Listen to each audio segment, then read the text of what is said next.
नमस्कार विद्यार्थी मित्रांनो, DMIS अकॅडमीमध्ये आपले सहर्ष स्वागत. आज आपण भारताचा भूगोल या विषयाचा दुसरा चॅप्टर स्टडी करूया. ते म्हणजे भारत प्राकृतिक म्हणजे प्राकृतिक भूगोलाचा अभ्यास करूया. तर लक्षात घ्या, पाठीमागच्या चॅप्टरमध्ये आपण भारताचं स्थान, बाकीच्या भारताच्या सीमा वगैरे सगळ्या गोष्टी बेसिक पाहिल्या होत्या. ठीक आहे. तर ह्या लेक्चरमध्ये आपण काय पाहणार आहोत, तर भारताचे वेगवेगळे जे प्राकृतिक भाग आहेत, लक्षात घ्या, भारताचं आपण विभाजन हे 5 वेगवेगळ्या प्राकृतिक भागामध्ये करू शकतो. तुम्हाला मी आधी मॅप दाखवतो म्हणजे आधी लक्षात येईल, राईट? तर मॅपमध्ये बघा, हा आपला प्राकृतिक म्हणजे फिजिओग्राफिक डिव्हिजन अर्थात प्राकृतिक विभागाचा हा मॅप आहे. तर तुम्हाला दिसत असेल की टोटल आपण 5 विभाग करतो, राईट? तर पहिला भाग जो आहे, लक्षात घ्या, डायग्राममध्ये बघा. पहिलं तुमचं लक्षात घ्या, हिमालय रिजन. तुम्हाला हा हिमालय रिजन दिसतो हा सगळा, ठीक आहे. तर एवढं सगळं हे हिमालयन रिजन आहे, लक्षात घ्या. हा पहिला पार्ट झाला म्हणजे हिमालयन पार्ट. दुसरा भाग आहे तुमचा, लक्षात घ्या, तो म्हणजे उत्तर भारतीय मैदान. म्हणजे बघा, इकडं राजस्थानपासून तो इकडे पंजाब, हरियाणा, दिल्ली, UP, बिहार, इकडं नॉर्थ ईस्ट साईडला ब्रह्मपुत्रेचा पार्ट, ते सगळं कुठला भाग आहे तर लक्षात घ्या, उत्तर भारतीय मैदानाचा पार्ट आहे. तिसरा पार्ट येतो तो म्हणजे लक्षात घ्या, द्वीपकल्पीय पठार. त्याला आपण पेनिन्सुलर प्लॅट्यू असं इंग्लिशमध्ये म्हणतो. तर द्वीपकल्पीय पठार कुठे मध्ये येतो, तिसरा पार्ट आहे, लक्षात घ्या. त्याच्यानंतर पुढचा पार्ट तो म्हणजे लक्षात घ्या, तर किनारी मैदान. हे बघा, इकडे गुजरातपासून चालू होत आहे, तर जे काही कोस्टल स्टेट आहेत त्यांची किनारी मैदान आहे, राईट? त्याला कोस्टल प्लेसला आपण असं म्हणतो. आणि सगळ्यात शेवटचा पार्ट म्हणजे तो म्हणजे आयलंड, राईट? आयलंड म्हणजे काय, तर सगळे बेट समूह. आपल्याला माहिती आहे, अंदमान निकोबार आणि लक्षद्वीप हे आपल्याकडे बेट समूह आहेत. तर आता मला मी मॅप दाखवला, तर हे झालं मॅपच्या भाषेमध्ये. तर तुम्हाला फॅक्च्युअल अँगलने विचारलं की भारताचे आपण किती पार्ट करतो, तर 5 तुम्हाला मी सांगितलं. तर आपण काय केलंय, थोडंसं कंपेरेटिव्ह चार्ट बनवला जेणेकरून तुम्हाला लक्षात इझी होऊन जावं. तर लक्षात घ्या, हे बघा, इथं पार्ट पार्ट जे आहेत आपण ते टेबलमध्ये घेतलेत, राईट? तर सुरुवात करूया आपण उत्तर भारतीय पर्वतीय प्रदेशपासून. तर आपण ओव्हरऑल भारताचा जर विचार केला तर लक्षात घ्या, त्याचा वाटा येतो जवळपास 15%. ठीक आहे. उत्तर भारतीय पर्वतीय प्रदेश जो आहे त्याने भारतात जवळपास 15% भाग व्यापलेला आहे. आणि याच्यामध्ये आपण पुन्हा उपविभागणी करू शकतो. म्हणजे याचं लक्षात घ्या, हिमालयाच्या समांतर रांगा आणि दुसरं असतं तुमचं हिमालयाची प्रादेशिक विभागणी. म्हणजे समांतर रांगा कुठल्या, तर ट्रान्स हिमालय, बृहत अर्थात ग्रेटर हिमालय किंवा त्याला हिमाद्री म्हणतात, पुढचे लेसर हिमालय त्याला हिमाचल म्हणतात, आणि शिवालिक रांगा.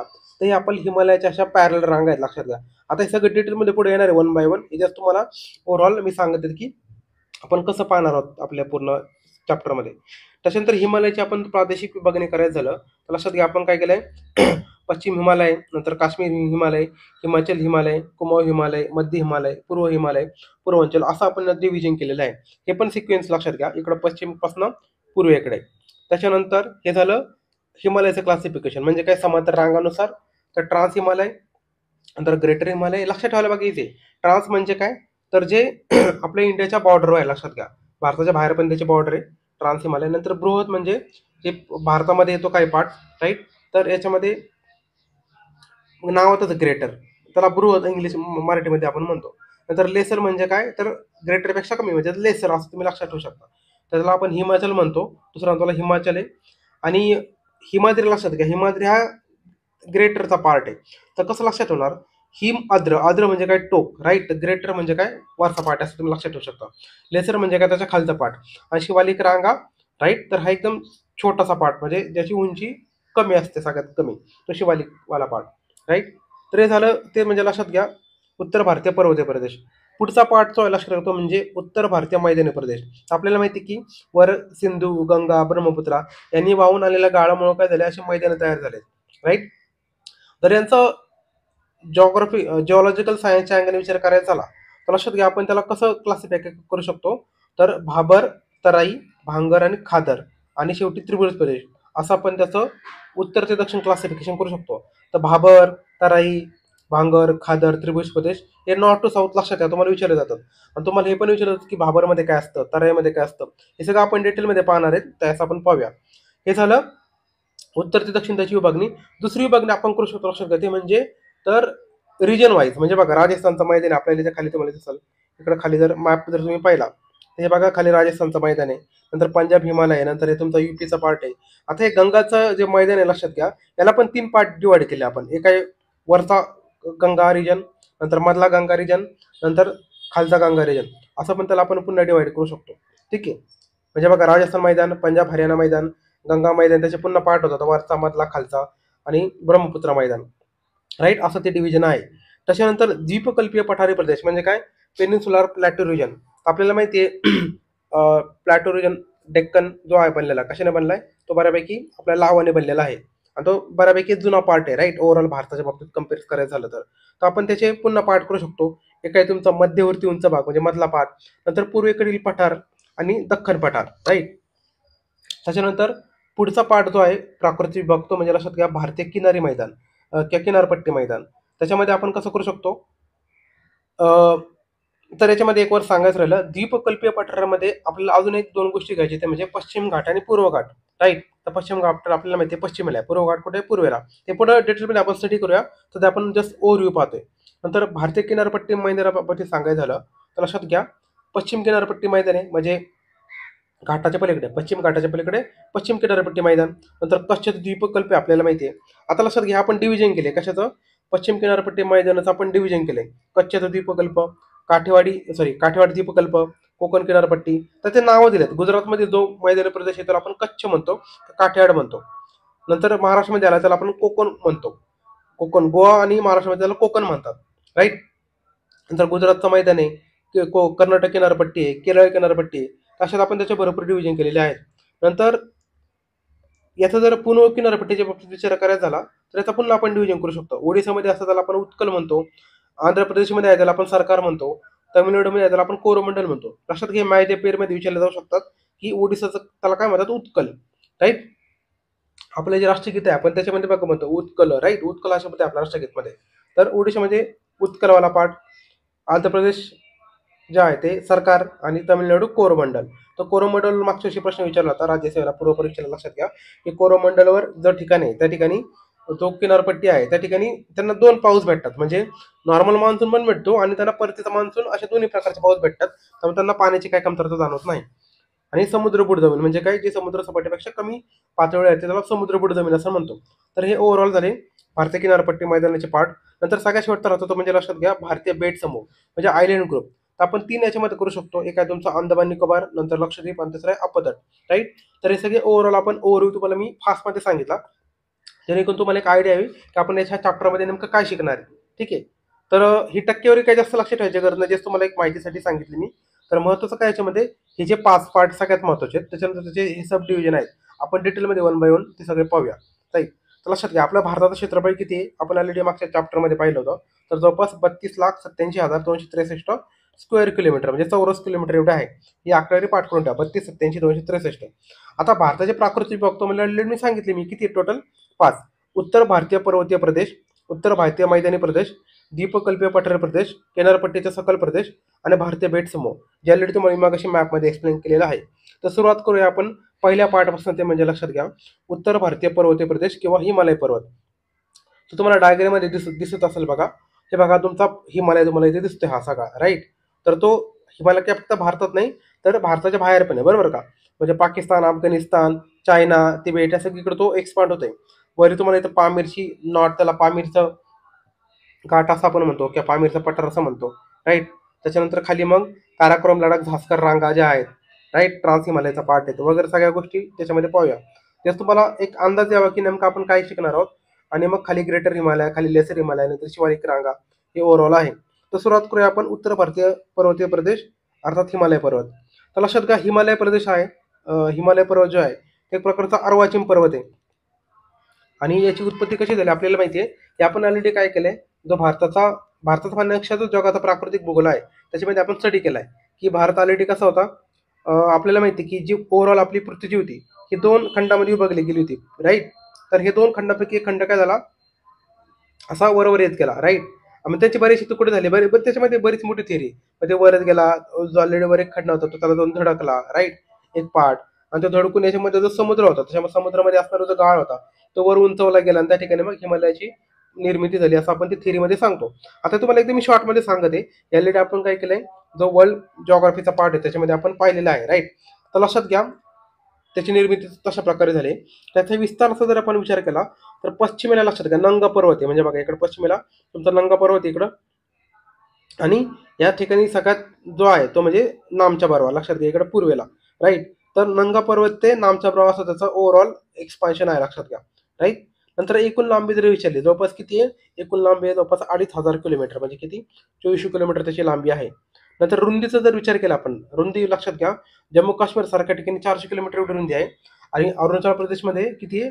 150-200 किलोमीटर आहे. म्हणजे बघा, तर सगळ्यात जास्त जाड कुठे आहे? तर जाड या ठिकाणी बघा, इथे या ठिकाणी असं जाड येतो आणि तर मग इकडे त्याची रुंदी अशी कमी कमी होत चालली, इकडे पूर्व साईडला. सगळ्यात जास्त कुठे आहे? जम्मू काश्मीरमध्ये 400 किलोमीटर. सगळ्यात कमी कुठं? अरुणाचल प्रदेशमध्ये 150 ते 200 किलोमीटर. तर लक्षात घ्या, हिमालयाच्या उत्तरेला का आपल्याला माहिती आहे तिबेटचा पठार आहे, बरोबर. तुम्ही मॅपमध्ये बघा, इथं तर तिबेटचा वर चायनाचा तिबेटचा पार्ट आहे. राईट. आणि दक्षिणेला आपल्याला माहिती आहे सिंधू, गंगा, ब्रह्मपुत्र यांचं मैदान पसरलेलं आहे.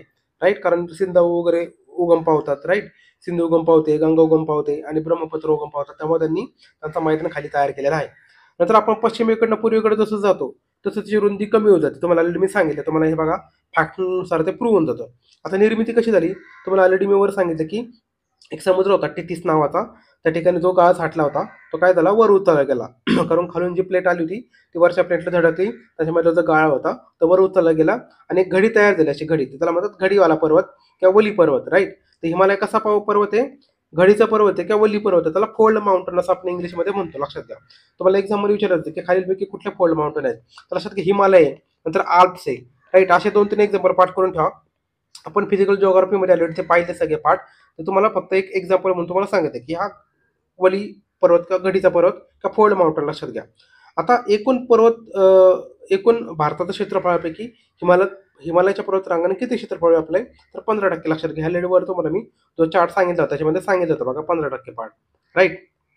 त्याच्यानंतर आपण पुढे येते म्हणजे हिमालयाच्या उत्तरेकडनं दक्षिणेचे जे रांगा आहेत, म्हणजे बघा आपण सगळ्यात पहिल्यांदा असं तुमची ट्रान्स हिमालय, नंतर तुमची ग्रेटर हिमालय, नंतर तुमची लेसर हिमालय आणि सगळ्यात शेवटी लक्षात घ्या शिवालिक हिमालय. तर डायग्राम त्यासाठी मी मुद्दाम घेतली, तुम्हाला लक्षात घ्या. हे लक्षात घ्या, सगळ्यात वर आहे तुमचा हा ट्रान्स हिमालय. हे बघा, तुमचा ट्रान्स हिमालय पार्ट आहे आणि हा भारताच्या बाहेर पण, लक्षात घ्या, ट्रान्स हिमालय पार्ट. त्याच्यानंतर तुमचा ग्रेटर हिमालय. राईट. त्याच्या खालचा पार्ट जो आहे तो ग्रेटर हिमालय. त्याच्यानंतर पुढचा तुमचा लेसर हिमालय. त्याच्या खालचा बघा हा निळावाला पार्ट जो दिसतोय तुमचा लेसर हिमालय. राईट. सगळ्यात खालचा तुमचा शिवालिक. राईट. म्हणजे ही हाईटनुसार अरेंज केलेलं आहे, लक्षात घ्या. सगळ्यात वर तुमचा सगळ्यात वर तुमचा ट्रान्स, नंतर तुमचा ग्रेटर, नंतर आहे लेसर आणि सगळ्यात तुमची शिवालिक. राईट. TGLS असं तुम्ही काहीतरी लक्षात ठेवू शकता. राईट.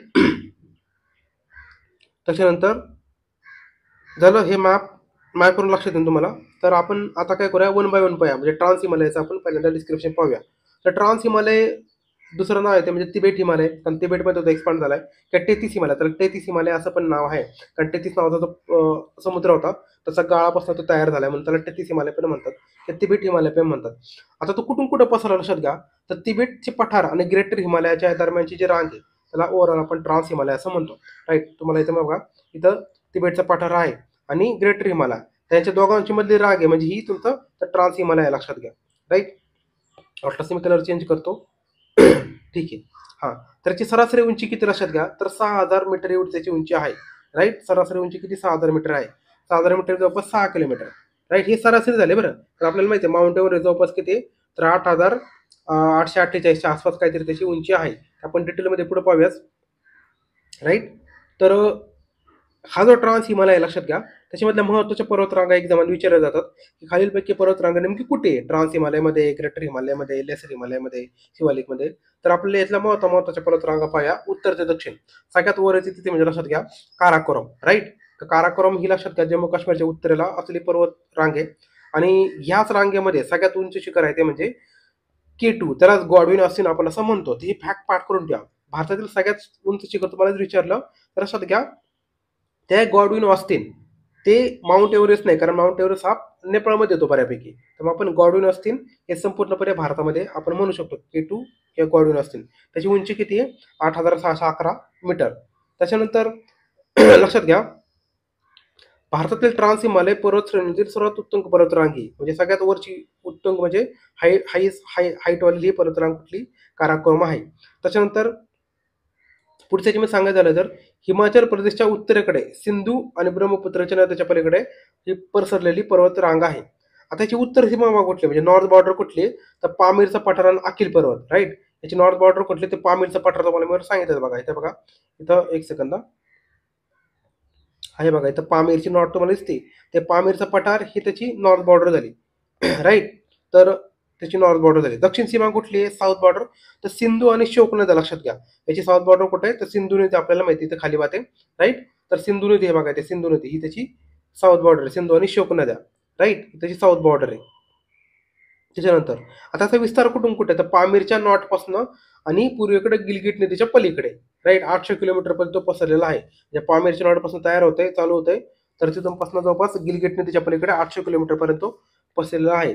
आणि ही रांग लक्षात घ्या, गिलगिट, बाल्टिस्तान, लडाख इथून प्रवेश करते आणि पाकिस्तान, चायना बरोबर आपली बॉर्डर पण तयार करते. पण तुम्हाला सांगितलं की हा पूर्ण भारतामध्ये नाही, तर पाकिस्तानमध्ये, चायनामध्ये यांच्यामध्ये पण ती रांग आहे, ट्रान्स हिमालय. त्याच्यामध्ये प्रमुख हिमालयांचा त्या ठिकाणी उगम झालेले दिसतो. जसं की सियाचीन आपल्याला माहिती, सियाचीन ग्लेशियर माहिती, सियाचीन नदी आहे, बाल्टरो आहे, बायपो आहे, हिस्पर या नद्यांचा उगम या ठिकाणी होतो. राईट. तर सियाचीन याच्यामध्ये सगळ्यात जास्त महत्वाचं आहे, कारण ते कायम निधीमध्ये असतं, तुम्हाला माहिती आहे सियाचीन ग्लेशियर वगैरे. नंतर काराकोरम पर्वतरांग लक्षात घ्या, ही ध्रुवीय प्रदेशाबाहेरील सर्वात मोठा हिमच्छादित पर्वतरांग आहे. म्हणजे काय? आपल्याला माहिती आहे जगाच्या पाठीवर सगळ्यात जास्त बर्फ कुठे आहे? ध्रुवीय प्रदेशामध्ये, पोलर रिजनमध्ये. ते सोडून त्याच्या व्यतिरिक्त सर्वात जास्त कुठे लक्षात घ्या, ते म्हणजे काराकोरम पर्वतरांगेमध्ये आहे, असं लक्षात ठेवा. ठीक आहे. पुढची पर्वतरांग आहे तिथे लक्षात घ्या, लडाख पर्वतरांग. तुम्हाला मी मॅपमध्ये दाखवते बघा. काराकोरम, लडाख, एक सेकंद. ठीक आहे, इथं लडाख दिसते फक्त. हे बघा याच्यामध्ये, हे बघा ही सिक्वेन्स लक्षात घ्या, तुम्हाला एकदम निश्चित होतो. सगळ्यात वर तुमचा काराकोरम, नंतर लडाख, नंतर झास्कर. ठीक आहे, तर हा सिक्वेन्स लक्षात घ्या. राईट. तर कसा लक्षात शकता तुम्ही? तर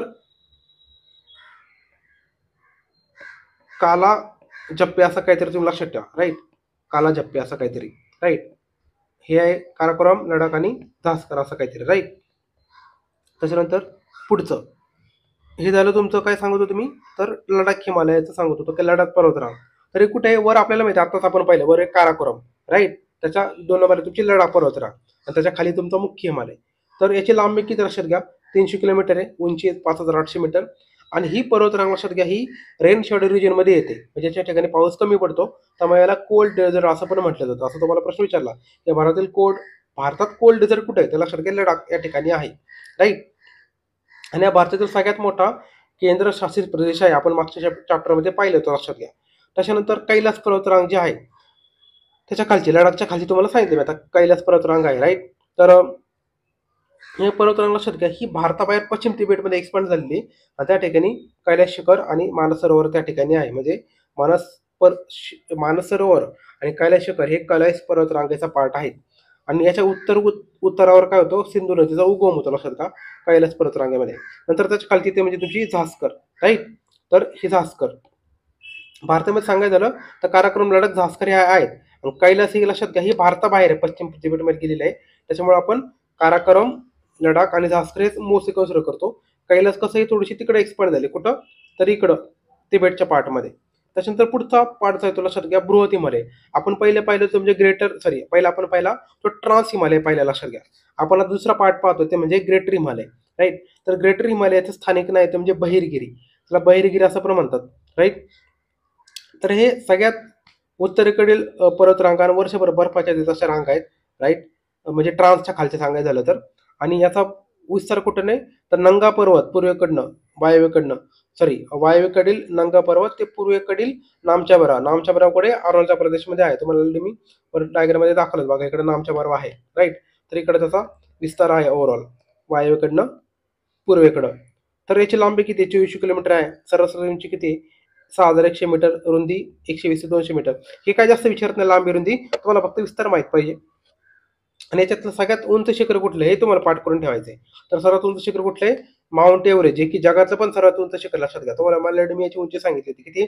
8848 मीटर. पाठच करून ठेवा, कारण हे सगळ्यात उंच आहे. हे वरचं 0.86 लक्षात ठेवायची गरज नाही, कारण ही याची हाईट आपल्याला माहिती आहे हळूहळू वाढते. तर 8848 मीटर. राईट. एवढं त्याचं उंची आहे, कुठं? बृहत हिमालयामध्ये. राईट.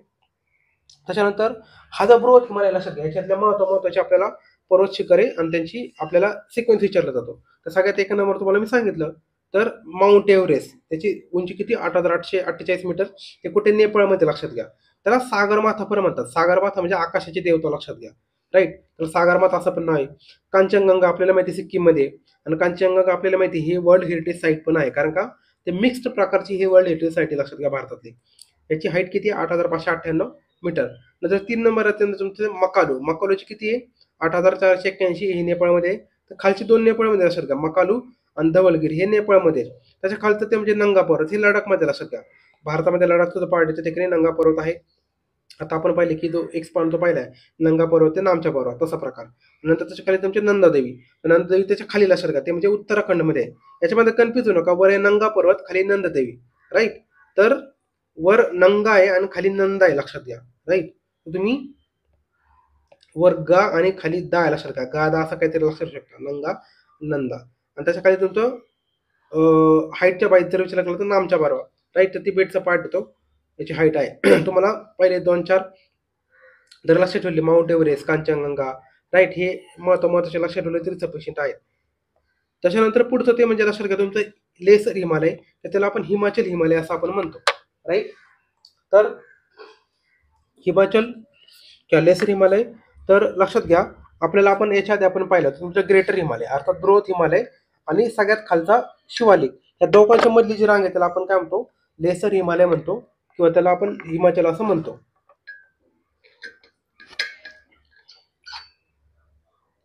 याची सरासरी उंची किती आहे? 1585 मीटर. रुंदी किती आहे? 60 ते 80 किलोमीटर. आणि यामध्ये लक्षात घ्या पीर पांजाल रांगेचा समावेश होतो, दौलत रांगेचा समावेश होतो. नंतर पुढचं हा पाठ करा बरं. तुम्हाला विचारलं की पीर पांजाल कुठल्या रांगेत येतो, तर लक्षात घ्या तुमचं हिमाचलमध्ये येतो. आणि ते प्रमुख खोरी कुठले? तर काश्मीरचं खोर आहे, म्हणजे व्हॅलीज. खोर म्हणजे valley, Kashmir valley, Kangra valley आणि कुलू व्हॅली. त्याच्यानंतर या ठिकाणी येत ना काही गवताची कुरणं असतात. आपल्याला माहिती आहे त्या ठिकाणी काय होतं, मेंढपाळाचा बिझनेस चालतो. लोकर वगैरे तुम्ही पाहिलं असेल, पश्मिना शाल वगैरे तुम्ही ऐकलं असेल. काश्मीरचे जे लोकर असते ते खूप चांगली असते.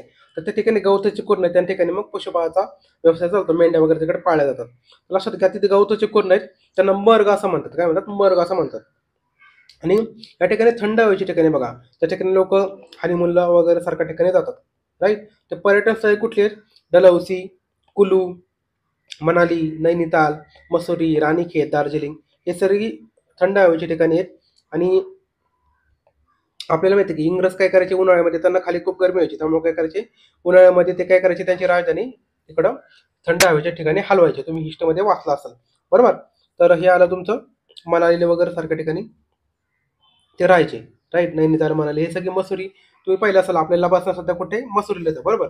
तर ते त्या कारणासाठी मानतात की त्या काळी जे सिव्हिल सर्वंट होते त्यांना ट्रेनिंग चांगल्या वातावरणात भेटावं. तर आपल्यासाठी ते थंडीचा प्रदेश आहे, पण त्याच्यासाठी तो नॉर्मल प्रदेश, लक्षात घ्या.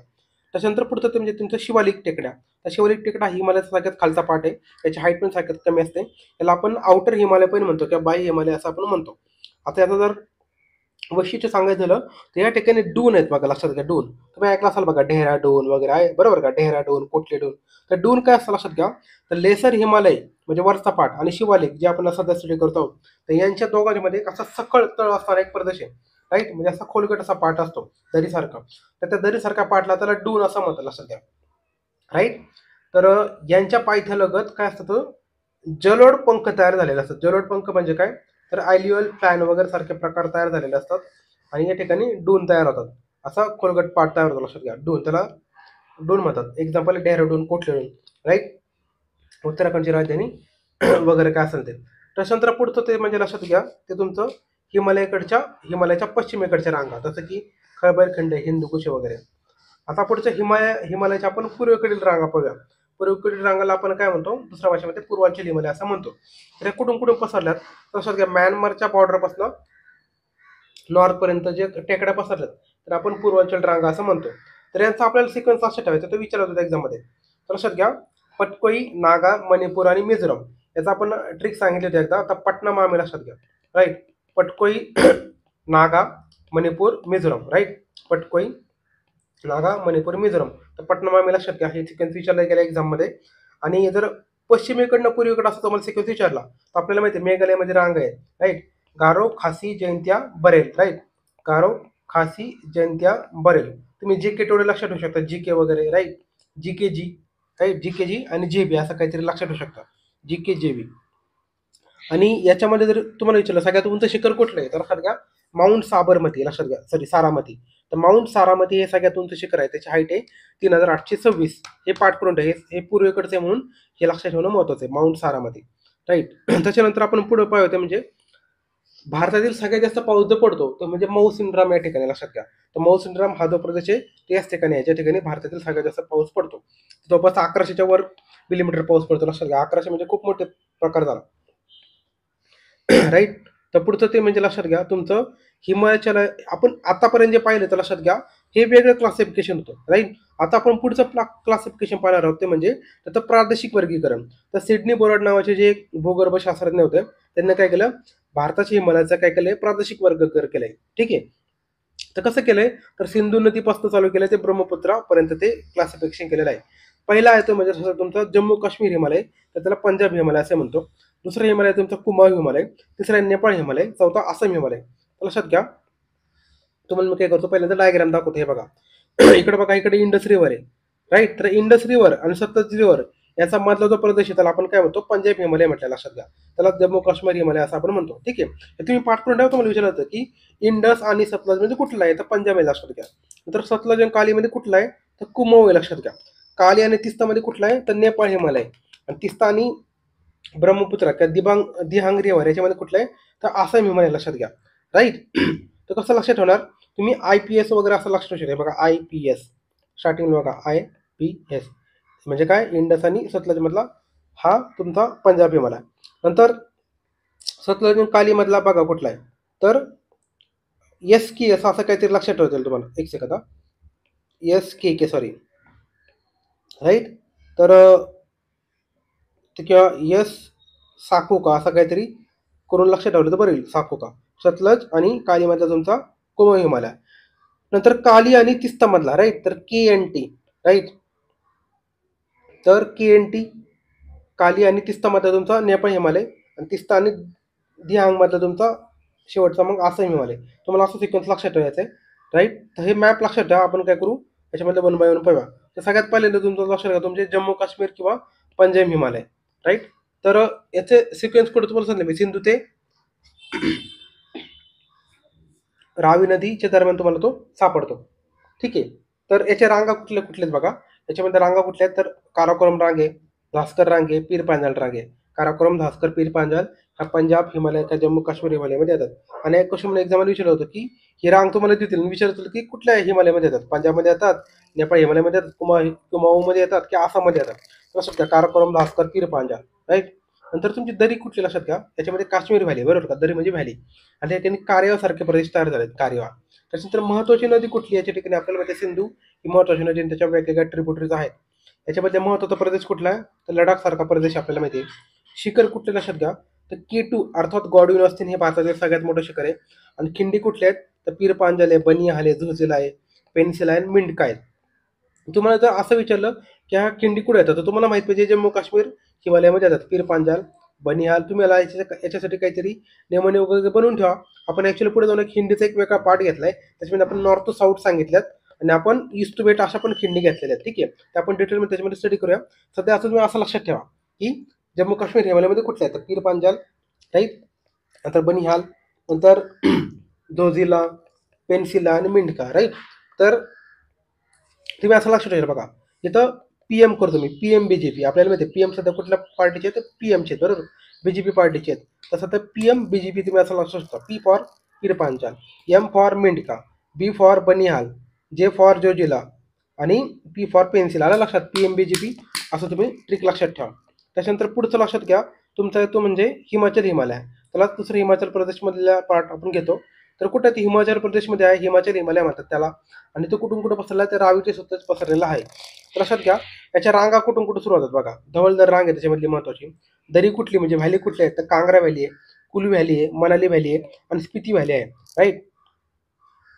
के एक सेकंद, KKMS, बरोबर का, असं काहीतरी करून तुम्ही लक्षात ठेवू शकता. खिंडी कुठली आहेत, रोहतांग आहे, बारालाच आहे, इमिसला आहे, शिपकीला आहेत. राईट. रोहतांग आहे, बारालाच आहे, इमिसला आहे आणि शिपकीला आहेत. राईट. तर तुम्ही असं लक्षात ठेवू शकता की RBI, ठीक आहे ना, RBIला मल्टिप्लाय करायचं आपण यसनी.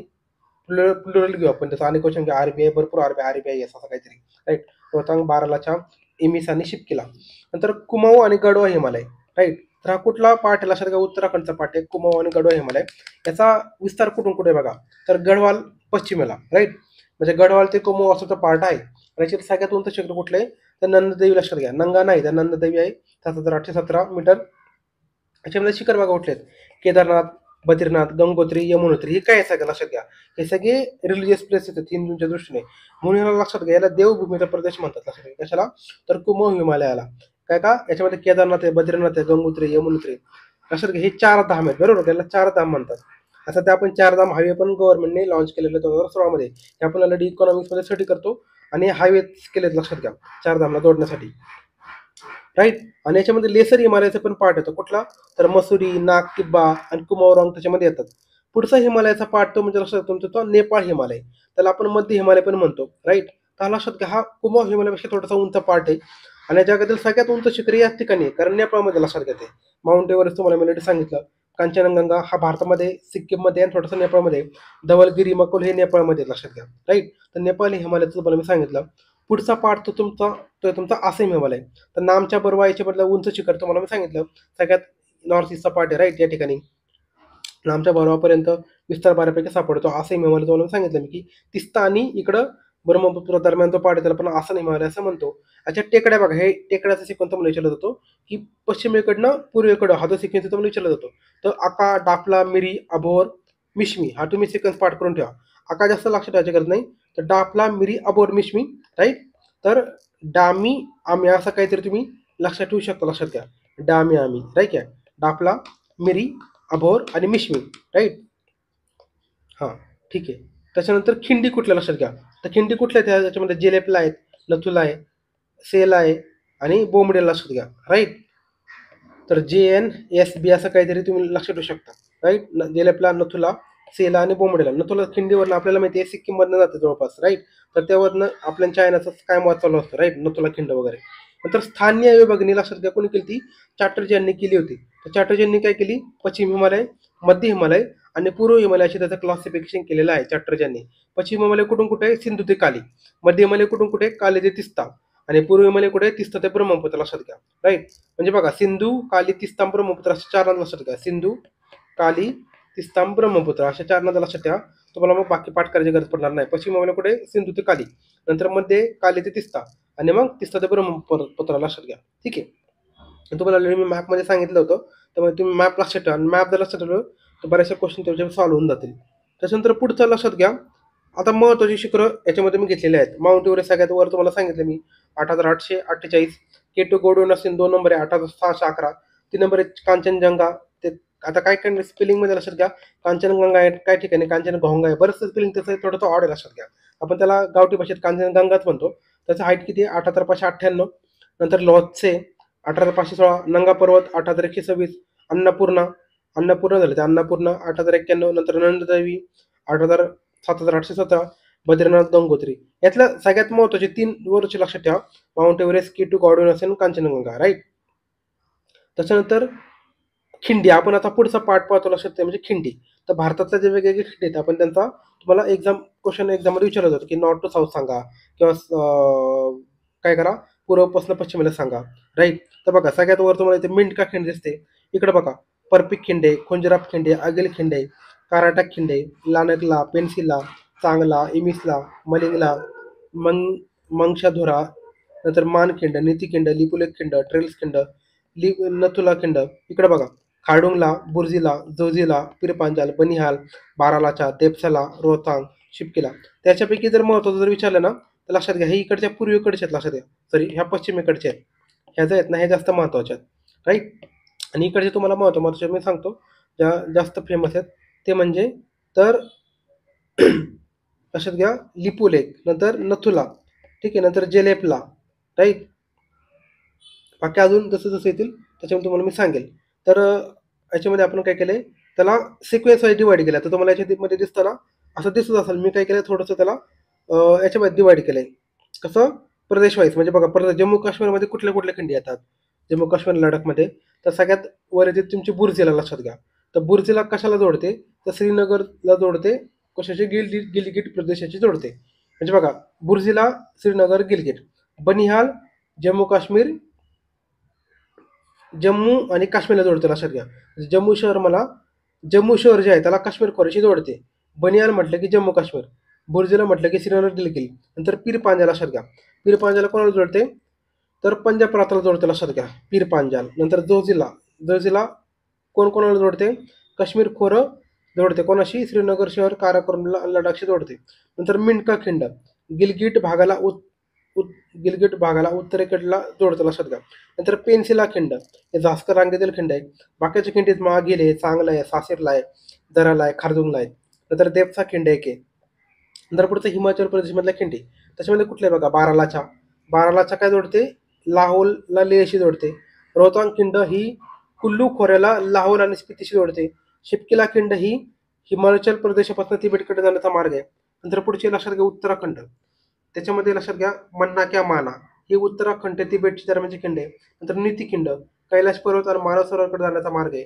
लिपुले खिंड ही भारताला नेपाळशी जोडते, त्याच्यामुळे महत्वाची. नंतर तराईल खिंड आहे. नंतर सिक्कीममध्ये बघा नथुला खिंड सगळ्यात फेमस आहे. हे 2006 पासून आपण खुली केली. आणि पूर्वीच्या काळाचे सिल्क रूट होता बघा, सिल्क रूटचा पार्ट आहे. सिक्कीमला काय करते, तिबेटशी जोडते, म्हणून आपला चायनाचा काय चालू असतो लक्षात घ्या. तर ही महत्वाची खिंड लक्षात घ्या कुठली, तर नथुला. नंतर इकडे तुम्हाला लिपुलेख सांगितलं बघा. नंतर पुढचं तुमची जेलेपला ही सिक्कीमला भूटानशी जोडते, त्यामुळे ही एक महत्वाची आहे. राईट, कुठली, जेलेपला सिक्कीमला भूटानशी जोडते, त्यामुळे चायना कायम याच्यामध्ये वाद काढत असते. नथुला सिक्कीम तिबेट आणि सिक्कीम भूटान विचारलं तर जेलेपला लक्षात घ्या, हे पाठ करून ठेवा. नथुला म्हटलं सिक्कीम तिबेट आणि जेलेपला म्हटलं तर सिक्कीम भूटान. ठीक आहे. त्याच्यानंतर पुढं अरुणाचल प्रदेशमध्ये, तर अरुणाचल प्रदेश लक्षात घ्या, याच्यामध्ये बुमडीला किंवा बोमडीला ही काय करते, अरुणाचल प्रदेशातील तिबेटची राजधानी ल्हासा आणि भूतान यांना जोडायचं काम करते. नंतर दिहांग काय करते, अरुणाचल प्रदेशला मंडालेला जोडते. दिपोखिंड ही अरुणाचल प्रदेशच्या ब्रह्मदेशला जोडते. आणि लिखापानी खिंड अरुणाचल प्रदेशचे ब्रह्मदेश लक्षात घ्या, म्हणजे आता म्यानमार हे सगळ्यात पूर्वेकडील खिंड आहे. त्यामुळे ही पाठ करून ठेवा कुठली, तर लिखापानी लक्षात घ्या, ही सगळ्यात पूर्वेकडील खिंड आहे. बाकी तुम्हाला हे असं विचारलं जाऊ शकतं की अरुणाचल प्रदेश आणि ब्रह्मदेशला कुठली जोडती, तर डिपो खिंड लक्षात घ्या. याच्यात जर सगळ्यात पूर्वेकडील विचारली तर लिखापानी, आणि जोडणाऱ्याच्या भाषेत जर विचारलं तर अरुणाचल प्रदेशला कोणती जोडते, ब्रह्मदेशी, तर दिफू खिंड जोडते.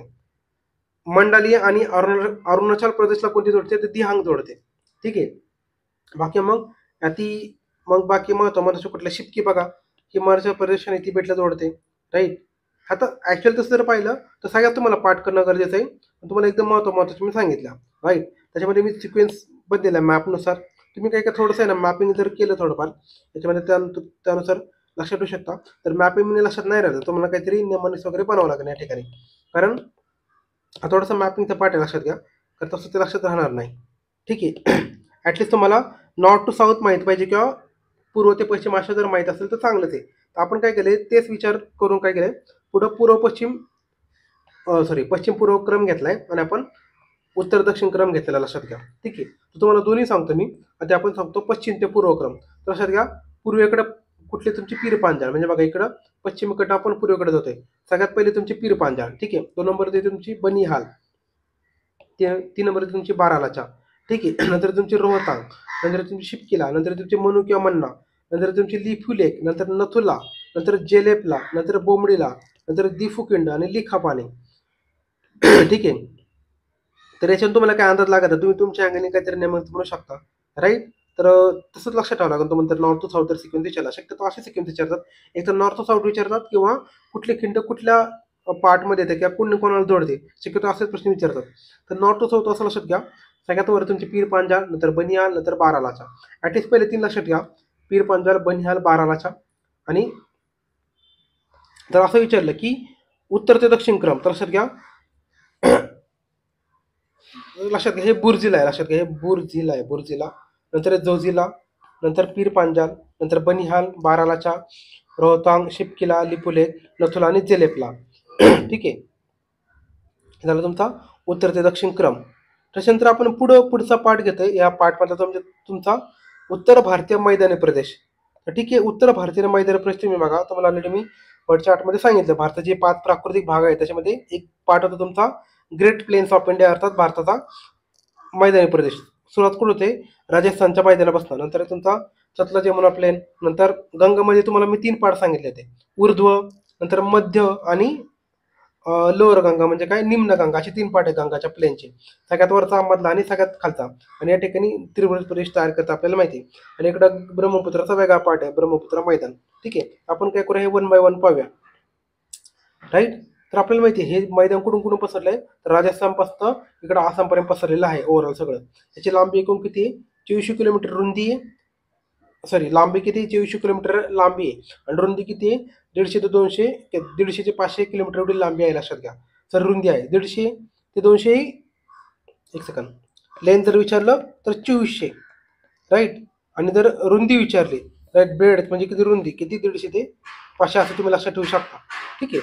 आणि हा कशामुळे तयार झालाय, हिमालयामधून येणाऱ्या ज्या नद्या आहेत आपल्याला माहिती आहे कुठल्या आहेत, गंगा, ब्रह्मपुत्रा, सिंधू, त्यांच्या उपनद्या, या सगळ्यांनी वाहून आलेल्या गाळामुळे हा सगळा मैदानी प्रदेश तयार झालेला आहे. आता गाळाचं मैदान बघा. आता आपण जर उत्तर ते दक्षिण जर क्रमांक करायचं झाला तर सगळ्यात वर काय तर तुमचं भाबर. तर भाबर नंतर तुमचं तराई. आपल्याला एक ट्रिक केली लक्षात घ्या की की भात असं काहीतरी.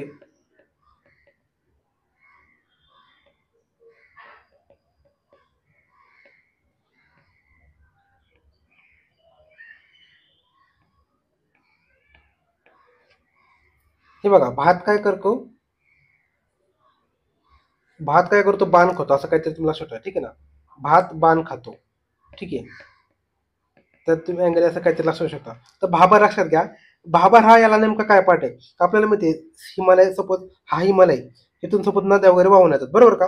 तर हे काय करतात ना, येता आपल्याला उतार खूप मोठा आहे, त्यामुळे काय करतात, येताना खूप असे दगडगोटे वाहून येतात. बघा तुम्ही जर अचानक डोंगरावरून पाणी आलं तर का सगळे दगडगोटे वाहून येतात. राईट. सगळे दगडगोटे मोठमोठे वाळू काय करतात, या ठिकाणी खाली साठतात. राईट. म्हणून या ठिकाणी असे गाळाचे पंख निर्माण होतात, म्हणजे म्हणतात भाबर म्हणतात. तर या ठिकाणी काय होतं लक्षात घ्या, या सगळ्या दगडगोट्यामध्ये ही नदी लिप्त होऊन जाते. राईट. नदी गायब होऊन जाते. राईट. हे भाबरमध्ये. नंतर येतो तुमचं तराई पाठ. तर जे लक्षात घ्या, जे लुप्त झालेले पाठ येते पुढे जाऊन काय होतं, आता सपाट प्रदेशामध्ये येते, त्यामुळे काय होतं, हे पाठ पुन्हा वर येतात. लक्षात घ्या, हे पाठ पुन्हा वर येतात, पुन्हा डोकं काढतात. या ठिकाणी काय होतं, गाळाचं वाळूचं संचयन होतं, या ठिकाणी दलदल निर्माण होते. आणि यामुळे काय होतं, या ठिकाणी चांगल्या प्रकारे तुम्हाला वनस्पती म्हणजे घनदाटपणे सापडतात. हे तुमचं तराईचा पाठ. नंतर पुढचं लक्षात घ्या तुमचं भांगर किंवा बांगर पण म्हणतात, याला बांगर पण म्हणतात किंवा बांगर पण म्हणतात. हा जुन्या गाळाचा मैदानाचा पाठ आहे, लक्षात घ्या. या ठिकाणी काय होतं, जो नदीने वाहून आलेला बारीक गाळ आहे तिथं साठा होतो. पण हा जुना गाळ लक्षात घ्या. जुना गाळ म्हणजे काय, पूर्वीचा गाळ. आणि याच्या पुढचा जो गाळ असतो त्याला म्हणतात खादर. ठीक आहे. म्हणजे बांगर आणि खादर गाळाचाच प्रदेश आहे, पण बांगर जो आहे तो लक्षात घ्या जुना गाळाचा प्रदेश आहे, आणि खादर तो नवीन गाळाचा प्रदेश आहे. तर दोघांमध्ये डिफरन्स काय लक्षात घ्या. अजून डिफरन्स काय, तर तो मागचा जो पार्ट आहे जुना गाळ भांगरवाला, याच्यामध्ये लक्षात घ्या क्षार आणि अल्कलीचा अभाव असतो. ठीक आहे. याच्यामध्ये क्षार कमी असतात आणि अल्कली कमी असतात. ठीक आहे. आणि सुपीकच्या दृष्टीने चांगली मृदा आहे, कारण काय या ठिकाणी गाळ आहे. आणि खादरच्या बाबतीत सांगायचं झालं तर लक्षात घ्या, याच्यामध्ये काय काय कमी असतं, तर या ठिकाणी लक्षात घ्या ह्युमसचा अभाव असतो, ह्युमस नसतं. आणि या ठिकाणी अल्कली असतं, लक्षात घ्या अल्कली जास्त असते. बरं बघा, अल्कलीचा अभाव होता, या ठिकाणी अल्कली जास्त आहे. राईट. इकडे क्षारचा अभाव होता, इकडं क्षारचा उल्लेख केल्याने या ठिकाणी ह्युमसचा अभाव सांगितलाय. इकडे ह्युमसचा अभाव आहे आणि अल्कली जास्त आहे. वर काय अल्कली कमी होती, क्षार पण कमी आहे. तर याला वेगवेगळ्या ठिकाणी वेगवेगळे नाव आहेत, लक्षात घ्या. खादर, आता पंजाबमध्ये याला आपण बेत म्हणतो, याला काय म्हणतो, बेत म्हणतो. तुम्ही पाहिलं असेल पंजाबमध्ये बघा बऱ्यापैकी सुपीक जमीन आहे, लोक त्या ठिकाणी भरपूर सारा प्रदेश घेतात, भरपूर सारे प्रकारचं पीक घेतात, गहू वगैरे सारखं आपल्याला माहिती आहे. त्यामुळं तो जो पार्ट आहे त्याला भारताचा कृषी आगार पण आपण म्हणतो. राईट. तर भांगर मृदा जे आहे, तर भांगर मृदेमध्ये काय होतं ना, काही ठिकाणी अशुद्ध प्रकारचे चुनखडीचे थर सापडतात, त्याला आपण कंकर म्हणतो युपी मध्ये, लक्षात घ्या. आणि हा पार्ट जो आहे तो कमी सुपीक असतो. आणि भांगर सारख्या ठिकाणी काय होतं लक्षात घ्या, अतिसिंचनामुळे काय होतं ना, पाण्याचा जे ड्रेनेज होतं ना त्याच्यात समस्या निर्माण होतं, हे पाण्याचं निचरा होत नाही, जमिनीला भेगा पडतात. मग त्याला जमिनीला जे भेगा पडल्या त्याला रेह किंवा कल्लर असं म्हटलं जातं. ठीक आहे. तर त्याला ओव्हरऑल सगळे नॉट आउट म्हणजे काय, भाबर, तराई, भांगर आणि खादर हे सगळे पाठ. आता जो भारतीय मैदानी प्रदेश आहे त्याचा आपण पुन्हा 5 पाठ करू शकतो. कुठले, तर रिजननुसार लक्षात घ्या. राजस्थानचं मैदान, पंजाब हरियाणा मैदान, गंगेचं मैदान आणि ब्रह्मपुत्राचं मैदान. तुम्हाला वर सांगितलं बघा, राजस्थान, पंजाबचं, नंतर हे गंगाचं वाला पाठ आणि ब्रह्मपुत्राचं मैदान. राईट. तर आपण काय करूया, याचा 1 बाय 1 पाहूया. सगळ्यात पहिले तुमचं राजस्थानचं मैदान. तर याला डेझर्ट पण म्हणतो आपण, आपल्याला माहिती आहे या ठिकाणी काय डेझर्ट आहे, जगातले 7वं मोठं असं डेझर्ट आहे. राईट. तर याच्यामध्ये काय होतं लक्षात घ्या, असं मानलं जातं की या ठिकाणी ना पूर्वी समुद्र होता, राईट. आणि हा क्वेश्चन एमपीसीने विचारला मागच्या वर्षी, त्या ठिकाणी समुद्र होता, राईट. त्या ठिकाणी शारदामा झाले वगैरे ज्या गोष्टी ते एकदम तुम्ही क्वेश्चन वाचलाच असेल. तर या ठिकाणी मिठाचा समुद्र याला आपण मानलं जातं, याला लवण सागर म्हणतात, हे मिठाचा समुद्र म्हणतात. आणि त्या ठिकाणी समुद्र होता, त्या पाणी नंतर बाष्पीभवन झालं किंवा कमी झालं, त्यामुळे काय झालं त्या ठिकाणी मीठ साठलं किंवा क्षार साठलं, म्हणून तो आत्ताचा तुम्हाला वाळवंटी प्रदेश दिसेल. तर लक्षात घ्या, अरवली पर्वतरांगेमध्ये जी लुनी नावाची नदी उगम पावते, ती नदी लक्षात घ्या ह्या वाळवंटामध्ये लुप्त होऊन जाते. ठीक आहे, ती कुठल्या समुद्राला मिळत नाही, तर ती वाळवंटामध्ये लुप्त होऊन जाते. आणि या ठिकाणी सांबर सारखं महत्वाचं खाऱ्या पाण्याचं सरोवर लक्षात घ्या, हे भारताचं सगळ्यात मोठं खाऱ्या पाण्याचं सरोवर आहे. नंतर याचे पुन्हा दोन उपविभाग पडतात, कशाचे, राजस्थान मैदानाचे, राईट. तर एका तुमचा मरुस्थळी पाठ, मरुस्थळी पाठ हा पूर्णपणे वाळवंट लक्षात घ्या, हा राजस्थानचा पश्चिमेकडचा पाठ आपल्याला माहिती आहे. याच्यामध्ये वाळवंटाचा पाठ मोठा आहे, जगातील 7वं मोठं वाळवंट आहे. याचा उतार कसा आहे, पश्चिमकडनं दक्षिणकडनं लक्षात घ्या, उतार कसा आहे पश्चिमपासून असं दक्षिणेकडनं लक्षात घ्या. ठीक आहे, असा त्याचा उतारा आहे पश्चिमपासून दक्षिणेकडनं, राईट. पुढचा याचा पाठ आहे तो म्हणजे पंजाब हरियाणाचं मैदान. त्याचं कुठून कुठून पसरलंय, तर सतलज नदीच्या दक्षिणेपासून आणि यमुना नदीच्या पश्चिमेला असं त्याचं मैदानाचा एक्सपांड आहे. याची निर्मिती कुठल्या नद्यांच्या संचयनामुळे झाले, तर सतलज, रावी, बियास या नद्यांच्या संचयन कार्यामुळे झालेला आहे. आणि याचा प्रमुख भांगार लक्षात घ्या, भांगार आपण वर पाहिलं, राईट. 3 नंबरचा पार्ट आहे तो भांगरमध्ये येतो. याच्यामध्ये सुपीक जमीन तुम्हाला दिसते, नद्या, कालवे, राईट, कॅनल वगैरे. त्यामुळे हा कृषी समृद्ध प्रदेश, याला भारताचा कृषी आगार पण म्हटलं जातं, राईट. पुढचं ते म्हणजे तुमचं लक्षात घ्या, भारतातील नद्यांचा क्रम आपल्याला माहिती आहे की आपण सध्या नद्या पाहूया. आपल्याला माहिती सगळ्यात वर कुठली तुमची सिंधू नदी, राईट. तर सिंधू नदीच्या वेगवेगळ्या उपनद्या आहेत, झेलम आहे, चिनाब आहे, रावी आहे, बियास आहे, सतलज आहे, बरोबर. त्याला पुढे जाऊन शेवटी कोणाला मिळतात, सिंधूलाच मिळतात. तर आपल्याला दोआब हा एक कन्सेप्ट पाहिजे लक्षात घ्या.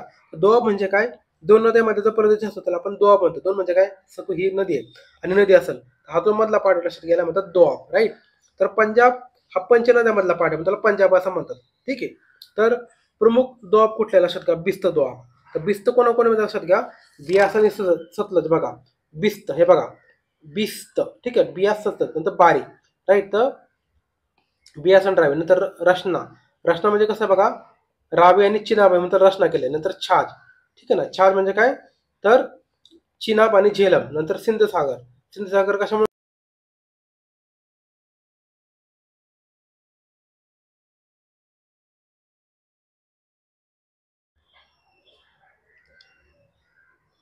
तर लक्षात घ्या पुढचा पार्ट जो आहे तो म्हणजे सिंधसागर. सिंधसागर कुठल्या दोन नद्यांना मिळवले, तर सिंध आणि झेलम लक्षात घ्या. तर लक्षात ठेवायला खूप इझी आहेत, कारण कसं आहे यातले पहिले जे नाव आहे तेच एकत्र घेतलेत, राईट. तसं तुम्ही लक्षात ठेवू शकता. पुढचं लक्षात घ्या ते म्हणजे गंगेचं मध्यवर्ती मैदान, राईट. तर गंगेचं मध्ये जर आपण विचार केला मध्यवर्ती मैदान, त्याचे ओव्हरऑल त्याचे 3 पार्ट पडतात.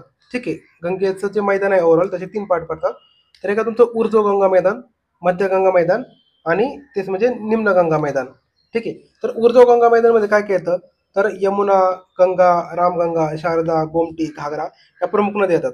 मध्य गंगा मैदानामध्ये काय येतं, तर घागरा, गंडक, कोसी, शोन, ते शाने झाले ते शोन पाहिजे, शोर आणि सुंदरबन.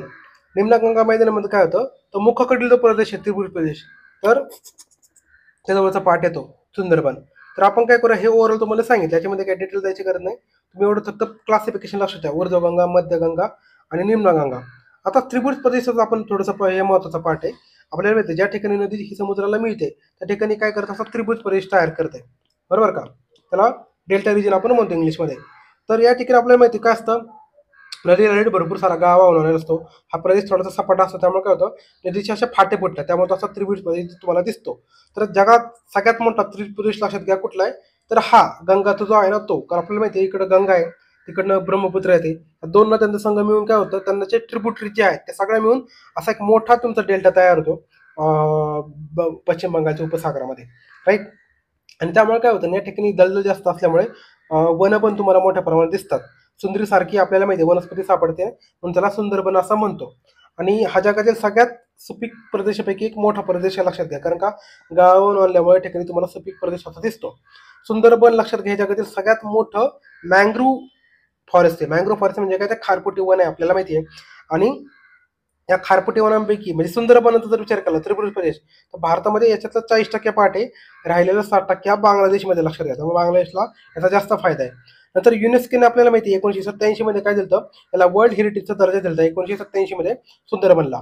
नंतर 2019 मध्ये आपल्याला माहिती आहे त्याचा समावेश कशामध्ये केलाय, तर रामसर लिस्टमध्ये केलेला आहे. पाठ करून ठेवा, हे लेटेस्ट वाले न्यूज आहे. नंतर याच्यामध्ये महत्वाची बंदरं कुठली, तर कोलकाता आणि हल्दिया हे दोन महत्वाची बंदर आहे. बेट कुठली, तर न्यू मूर बंदर आपल्याला माहिती आहे, सॉरी न्यू बोर बेट आपल्याला हे माहिती आहे. याच्यावरून आपला बांगल्याचा वाद चालू असतो. न्यू मूर बेट दक्षिणेला आहे, बरोबर, सुंदरबनच्या. त्याच्यानंतर हे झालं ओव्हरऑल गंगाचं मैदान. आता आपण पुढं पाहूया, ते म्हणजे तुमचं आसाम मैदान किंवा ब्रह्मपुत्रचं मैदान. याला पूर्वीय मैदान पण म्हणतात, कारण का पूर्व साईडला आहे. ब्रह्मपुत्रचं मैदान करा ब्रह्म नदी, आसाम मैदान करा आसाम मध्ये महत्वाचा प्रदेश म्हणून. त्याला आसामची दरी म्हणतात, आसाम व्हॅली म्हणजे आसाम मैदान पण म्हणतात किंवा आसाम व्हॅली असं आपण म्हणतो. आणि याच ठिकाणी या नदीमध्ये लक्षात घ्या, माजुली नावाचं एक बेट आहे. माजुली हे नदीमधलं बेट आहे, जगातलं सगळ्यात मोठं. लक्षात घ्या, म्हणजे काय, आपल्याला माहिती आहे ब्रह्मपुत्र जे आहे त्याची रुंदी खूप मोठी आहे, काही खूप किलोमीटर. लक्षात घ्या, त्यामुळे तो कसं, ही नदी काय होते, एका ठिकाणी अशी स्प्लिट झाली आणि या ठिकाणी असं एक बेट. लक्षात घ्या, म्हणजे जी नदी ना अशी स्प्लिट झाल्यामुळं त्याच्या दोन्ही बाजूने वाहते, तर असं एक मोठं रिव्हर मधलं म्हणजे नदीमधलं बेट तयार झालं. विचार करा, आपण नॉर्मली बेट कुठं असतं, समुद्रामध्ये, पण नदीमधलं बेट आहे. लक्षात घ्या, राईट. त्यामुळं माजुली हे जगातील सगळ्यात मोठं बेट आहे, राईट. हे पाठीमागे न्यूज मध्ये होतं, कारण का त्याच्यामध्ये पूर वगैरे येणार अशा गोष्टी चालू होतात. कारण का, जर ब्रह्मपुत्राला पूर आला तर काय होतं, मग त्या बेटावर पण थोडाफार पूर येतो. त्या ठिकाणी बऱ्यापैकी थोडंफार पाण्याखाली जातं आणि मेन म्हणजे तिथे लोक राहतात. लक्षात घ्या, कारण ते खूप मोठं बेट आहे, राईट.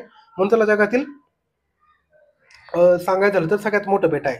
नंतर उत्तर भारतीय मैदानी प्रदेशाचं महत्व काय, तर आपल्याला माहिती या ठिकाणी काय, गंगा, ब्रह्मपुत्रा, इंडस म्हणजे सिंधू नदींचा नद्या प्लस त्यांच्या ज्या उपनद्या आहेत यांनी वाहून आलेल्या गाळामुळे काय झालं, या ठिकाणी सुपीक परिष्ठ झालाय.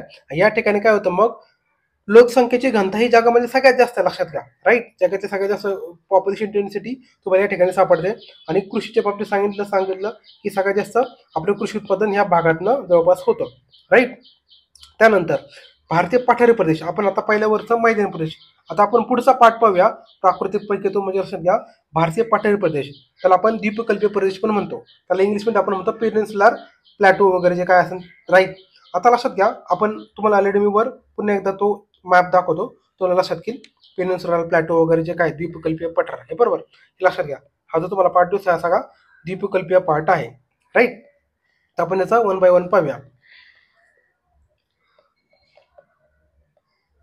ठीक आहे.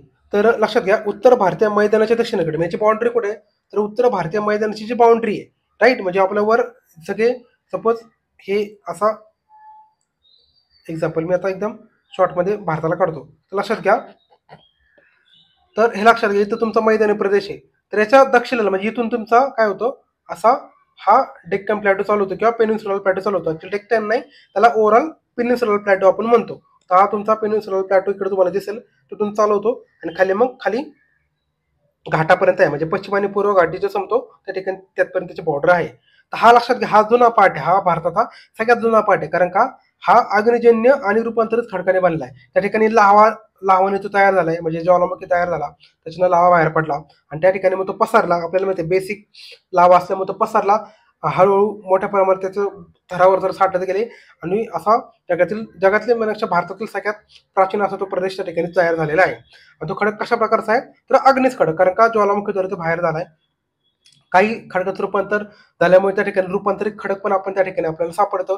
आणि हा पठार लक्षात घ्या खनिजांसाठी प्रसिद्ध आहे. तर भारताच्या एकूण क्षेत्रापैकी या पठाराने सगळ्यात जास्त क्षेत्र व्यापलेलं आहे, लक्षात घ्या, राईट. आणि या ठिकाणी पश्चिम घाट, पूर्व घाट हे दोन काय आहेत, वॉटर डिवाइड आहेत. जलविभाजक म्हणजे काय, तर वॉटर डिवाइड आहेत.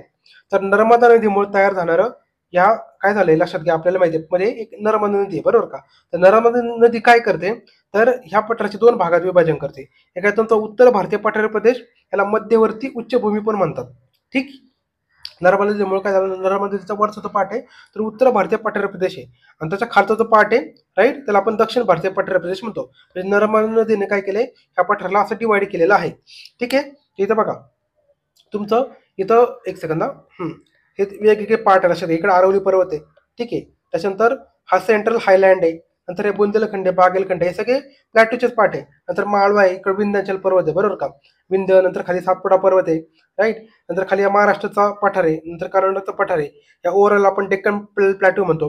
इकडे तेलंगणाचा पठार आहे, इकडे दंडकारण्याचा पार्ट आहे, इकडे छत्तीसगडचा बंजारा प्रदेश आहे, इकडे घनदाट डोंगर आहे, नंतर छोटा नागपूर पठार आहे, राईट. नंतर इकडं पूर्व घाट आहे, इकडं पश्चिम घाट आहे, आणि इकडं मग त्याच्या शेजारी पश्चिम किनारी मैदान आहे, आणि इकडं पूर्व किनारी मैदान आहे. तर असं ओव्हरऑल आहे. इकडं नॉर्थ साईडला, नॉर्थ ईस्ट साईडला थोड्याशा राजमहाल टेकड्या आहेत बऱ्यापैकी.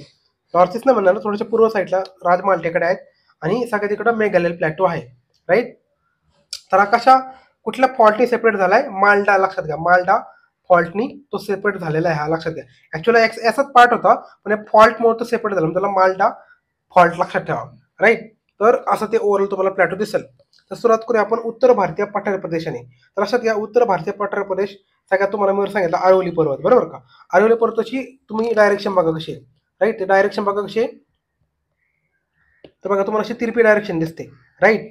ही डायरेक्शन तुम्ही एकदा पाहून घ्या. तर हा जगातील अतिप्राचीन घडी पर्वत म्हणजे काय? तर फोल्ड माउंटन चा एक पार्ट आहे, आणि तो अवशिष्ट, लक्षात घ्या, अवशिष्ट म्हणजे काय? रेसिड्युअरी म्हणजे काय? तो खूप पूर्वीचा असल्यामुळे काय झालं, त्याचं झीज आली, लक्षात घ्या, बरोबर का? तुम्ही झीज वगैरे सगळ्या गोष्टी पाहिल्यात आपल्या प्राकृतिक भूगोलमध्ये जगाच्या, त्याच्यामध्ये त्याची झीज वगैरे झाली, आणि सगळ्या शेवटी राहतो त्याला म्हणतात अवशिष्ट पर्वत, रेसिड्युअरी माउंटन. म्हणजे फोल्ड माउंटनचं पार्ट आहे, पण तो काय झालं, त्याचं झीज वगैरे होऊन त्याचा अवशिष्ट पर्वत तयार झालेला आहे. त्याचा विस्तार कोण कुठे आहे? तर अहमदाबाद म्हणजे गुजरातपासून ते दिल्लीपर्यंत, लक्षात घ्या. बघा इकडं अहमदाबादपासून दिल्लीपर्यंत त्याचा विस्तार आहे अरवली पर्वताचा, राईट. दिशा कशी आहे? दिशा पाहून घ्या, ईशान्य ते नैऋत्य. बघा ही इकडे तुमची नैऋत्य, आणि इकडे तुमची ईशान्य, सॉरी, इकडे तुमची ईशान्य, आणि इकडे तुमची नैऋत्य, बरोबर. तर तुम्हाला अशी ती डायरेक्शन दिसते, बरोबर. ईशान्य ते नैऋत्याची अशी डायरेक्शन आहे. नंतर लांबी किती आहे? तर 800 किलोमीटर लांबी, लक्षात घ्या. याच्यामध्ये सर्वोच्च शिखर विचारलं जातं, तर गुरु शिखर लक्षात घ्या, हे सगळ्यात उंच शिखर आहे, 1722 मीटर त्याची उंची आहे. शिखर पाठ करून ठेवा, महत्वाचं आहे गुरु शिखर. आणि ह्या पर्वताच्या पश्चिम किनाऱ्यावर कुठल्या कुठल्या नद्या उगम पावतात ते पण महत्वाचं आहे, लक्षात घ्या. तर माही, लुनी आणि साबरमती. कुठली कुठली?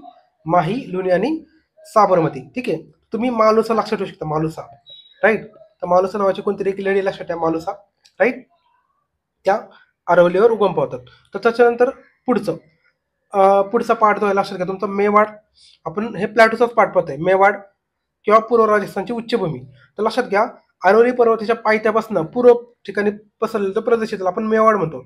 इथं डायग्राम मध्ये बघा, हे बघा, हा मेवाड, राईट. इकडं हे, इकडं बघा, हा अरवली पर्वत आहे, त्याच्या पूर्व साईडला इकडं, राईट. त्याच्या पायथ्यापासून इकडं पसरलेला तुमचा प्रदेश मेवाड वगैरे, ठीक आहे. तर अरवली पर्वताच्या पायथ्यापासून पूर्वेकडे पसरलेला प्रदेश म्हणजे मेवाड प्लॅटू. आणि हा प्रदेश बनास नदीचे खोरे, म्हणजे बनास नदी त्या ठिकाणी वाहते. तो विस्तार कोण कुठे? बनास नदीचे खोरं असून विस्तार चंबळ नदीच्या खोऱ्यापर्यंत आहे. तिथे चंबळ नदी पण आपल्याला माहिती आहे एमपी मधनं वाहते, राईट. एमपी राजस्थान बॉर्डरवरून वाहते. नंतर पुढे लक्षात घ्या, माळवा प्लॅटू. तर माळवा पुढे लक्षात घ्या, मोस्टली कुठे? मध्य प्रदेशमध्ये आहे. आणि चंबळ नदीने काय केले, या पठाराची झीज केली आणि बियडची निर्मिती केली, लक्षात घ्या. तर मला बॅडलँड टोपोग्राफी पण म्हणतात, राईट. त्याला दुर्भूमी म्हणतात. आणि हा प्रश्न एमपीसीने विचारला, लक्षात घ्या, राईट. राजस्थान कंबाईन एकदा पाहून घ्या. तर हा क्वेश्चन विचारला गेलाय की चंबळ नदीने बियडची निर्मिती केल्यामुळे या ठिकाणी बॅडलँड टोपोग्राफी झालेली आहे, ते दुर्भूमी त्याला म्हणतात, राईट. तर पाठ करून ठेवा. पुढचं लक्षात घ्या, बुंदेलखंड ग्वाल्हेरच्या ठिकाणी आहे. आणि हा कुठे? माळा पठाराच्या ईशान्य बाजूला. कशाने बनलेला आहे? ग्रेनाइट वालुकाश्म म्हणजे काय? सँडस्टोन. ग्रेनाइट सँडस्टोन बनलेला आहे. मुख्य नदी याच्यामध्ये आहे सिंध, लक्षात घ्या. सिंधू नाही बरं, सिंध नदी आहे, सिंध, राईट. तर बुंदेलखंड प्लॅटो तुम्हाला या ठिकाणी दिसतोय. बुंदेलखंड शेजारी तुमचा बागेलखंड वगैरे आहेत, ठीक आहे. तर आपण पाहतो तो पुढचा आहे बागेलखंड, त्याला दुसरं नाव विंध्याचल. हे कुठे? थोडासा छत्तीसगडमध्ये जातो थोडासा पाठ. तर माळा पठाराच्या आग्नेयेला पाठ आहे, लक्षात घ्या. त्याच्यामध्ये प्रमुख नद्या कुठल्या? तर शोण नदी, रिहा नदी, गोपाद नद्या अशा महत्वाच्या नद्या आहेत. काय जास्त महत्वाचं नाही, तुम्हाला फक्त जे ओव्हरऑल माहित पाहिजे. त्याच्यानंतर पुढचा प्लॅटो येतो तुमचा लक्षात, छोटा नागपूर प्लॅटो. आता हा महत्वाचा, कारण का या ठिकाणी सगळ्यात जास्त खनिज संपत्ती भारतामध्ये या ठिकाणी आढळते. म्हणजे कुठली? दगडी कोळसा, ठीक आहे, अभ्रक, त्याच्यानंतर लोह खनिज, बॉक्साईड, हे सगळ्यांचे महत्वाचे साठे या ठिकाणी सापडतात. छोटा नागपूर प्लॅटो तुम्हाला माहिती, या ठिकाणी भारताचा सगळ्यात मोठा खनिजाचा प्रदेश आहे, खनिज समृद्ध प्रदेश आहे, ठीक आहे. त्याच्यानंतर पुढचा तो म्हणजे विंध्याचल पर्वतरांगा, लक्षात घ्या.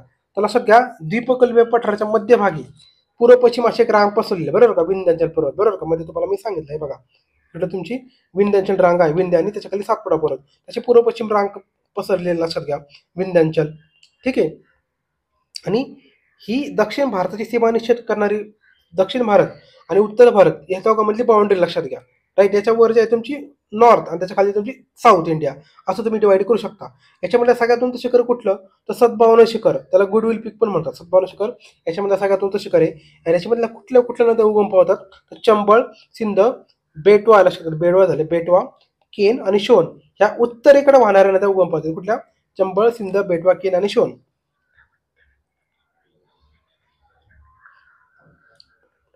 त्याच्यानंतर पुढचं लक्षात घ्या तुमचं मेघालय प्लॅटू. तर मेघालय प्लॅटू लक्षात घ्या, तुम्हाला ऑलरेडी मी सांगितलं मेघालय प्लॅटू कुठे आहे, तो मेन पठार जो आहे आपल्याला मेन पठारापासून सेपरेट झाला आहे, तर माल्डा फॉल्ट पासून सेपरेट झाला लक्षात घ्या. तुम्हाला सांगितलं बघा इथं माल्डा फॉल्टमध्ये, तर माल्डा फॉल्टमुळे हा मेघालय प्लॅटू हा मेन प्लॅटूपासून सेपरेट झाला आहे. तर ॲक्च्युली प्लॅटूचाच पार्ट आहे आपल्या, तो सेपरेट झाला आहे कशा, माल्डा फॉल्टमुळे. तर माल्डा फॉल्ट तुम्हाला सांगितलं माल्डा गॅप म्हणतात.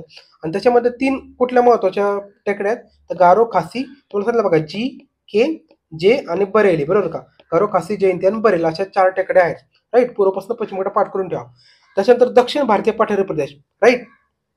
आता दक्षिण भारतीय पठार प्रदेश आपण पुढचा पाहूया. म्हणजे बघा सातपुडा पर्वताच्या खालचा हा जो पार्ट आहे आपण याच्यामध्ये पाहूया. याच्यामध्ये बघा कुठले कुठले आहेत, तर महाराष्ट्राचा पठार आहे, त्याच्या खाली कर्नाटकचा पठार आहे, त्याच्या खाली तुमचं तेलंगणाचा पठार आहे, नंतर पूर्वेकडील पठार आहे, दंडकारण्यचा पठार आहे आणि घनदाट डोंगर आहे. तुम्हाला ऑलरेडी मी मॅपमध्ये सांगितलं होतं बघा. तुम्हाला मी काय करतो, पुन्हा एकदा मॅप क्लिक करून दाखवतो, एक सेकंद.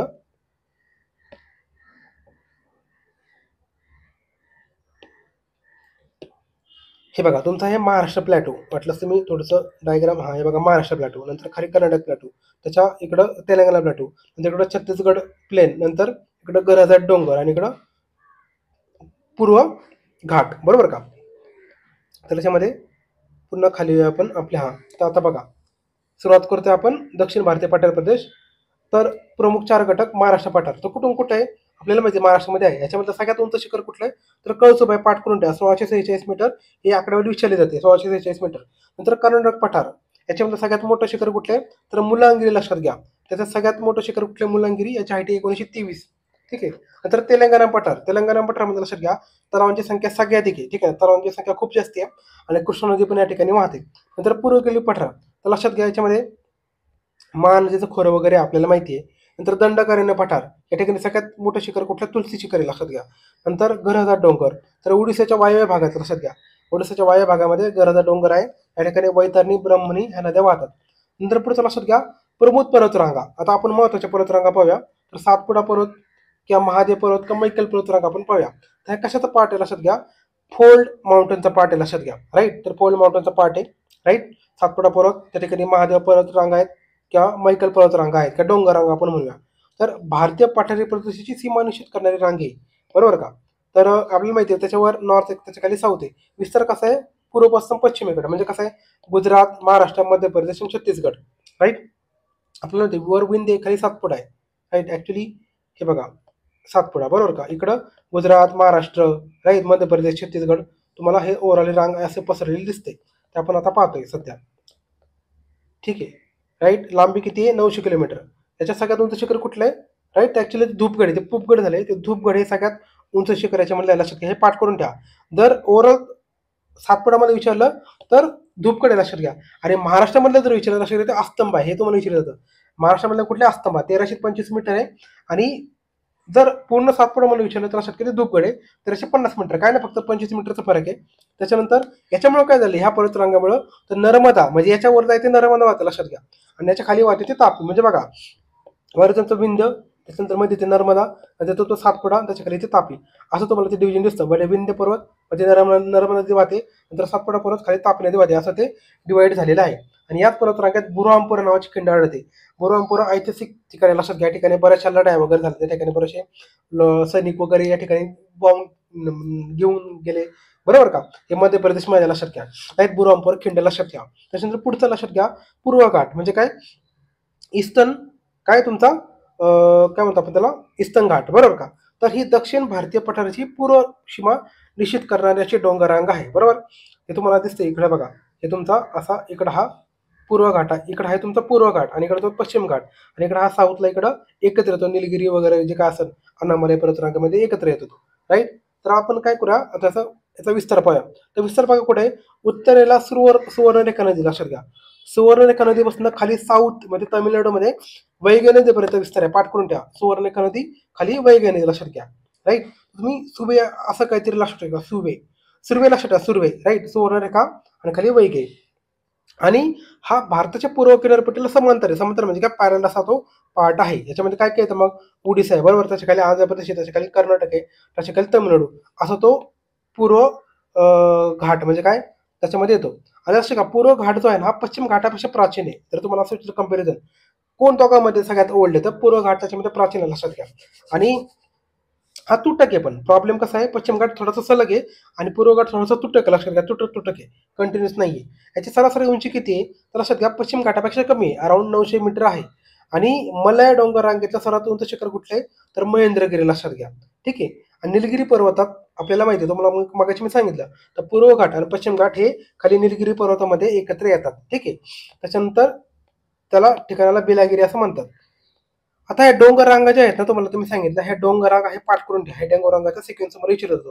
हे सगळ्यात वर कुठले आहेत बघा, तुम्हाला हे ओडिसा हिल, ओडिसा टेकड्या, गरजात डोंगर, ठीक आहे, नयगड हिल, नंतर नॉर्दर्न सिरका, नल्ला मल्ला, ठीक आहे, नंतर वेणुकोंडा, पालकोंडा, नगरी, जावडी, शेवराय, पंचमलाई, पंचाईमलाई, राईट, सिरुमली, पलानी, राईट, वरुशान, ठीक आहे. हे सगळ्या डोंगराग आहेत. त्यातल्या ह्या महत्वाच्या लक्षात घ्या, मलाया, मुदगल, कोंडापल्ली, नल्लामल्ला, पालकोंडा, जावडी, शेवराय, पलानी, हे पाठ करून सिक्वेन्स विचारला जातो. त्याच्यानंतर पुढचं आपण पाहतो ते म्हणजे लक्षात घ्या पश्चिम घाट. पश्चिम घाट आपण आपल्या भाषेमध्ये आपण सह्याद्री पर्वत म्हणतो. याचा विस्तार कुठे लक्षात घ्या, गुजरात ते कन्याकुमारी. एकदा UPSCने प्रश्न विचारला होता की पश्चिम घाटामध्ये कुठले कुठले स्टेट येतात, लक्षात घ्या. इकडं तुमचा तो चालू झाला, इकडं गुजरातपासून खाली केरळमध्ये तमिळनाडूपर्यंतचा ओव्हरऑल एक्सपांड आहे. गुजरात, महाराष्ट्र, गोवा, कर्नाटक, केरळ, तमिळनाडूपर्यंतचा विस्तार आहे, लक्षात घ्या, राईट.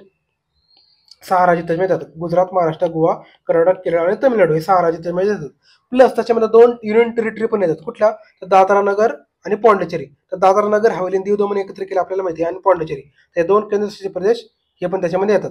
टोटल लांबी किती आहे, 1600 किलोमीटर आहे. तर लक्षात घ्या हिमालयानंतर सगळ्यात मोठी 2 नंबरची ही पर्वतरांग आहे, कुठली, पश्चिम घाट. याची सरासरी उंची आपण सांगितलं मगाशी पूर्व घाटापेक्षा जास्त आहे, किती, 1200 मीटर आहे. त्याची किती, 900 मीटर होती. नंतर पश्चिम घाटाची उंची लक्षात घ्या, रुंदी उंची आणि रुंदी ही उत्तरेपासून दक्षिणेकडे वाढत जाते. कुठून कुठे वाढत जाते, नॉर्थ पासून साऊथकडे याची उंची आणि रुंदी वाढतात. म्हणजे बघा असं ती तुम्हाला रुंदी याची वाढताना दिसत वरून खाली, आणि उंची पण अशी वाढत जाते, लक्षात घ्या. याच्यात सगळ्यात उंच शिखर कुठलं आहे, तर महाराष्ट्राचं जर विचारलं तर लक्षात घ्या कळसुबाई, किती आहे, 646 मीटर.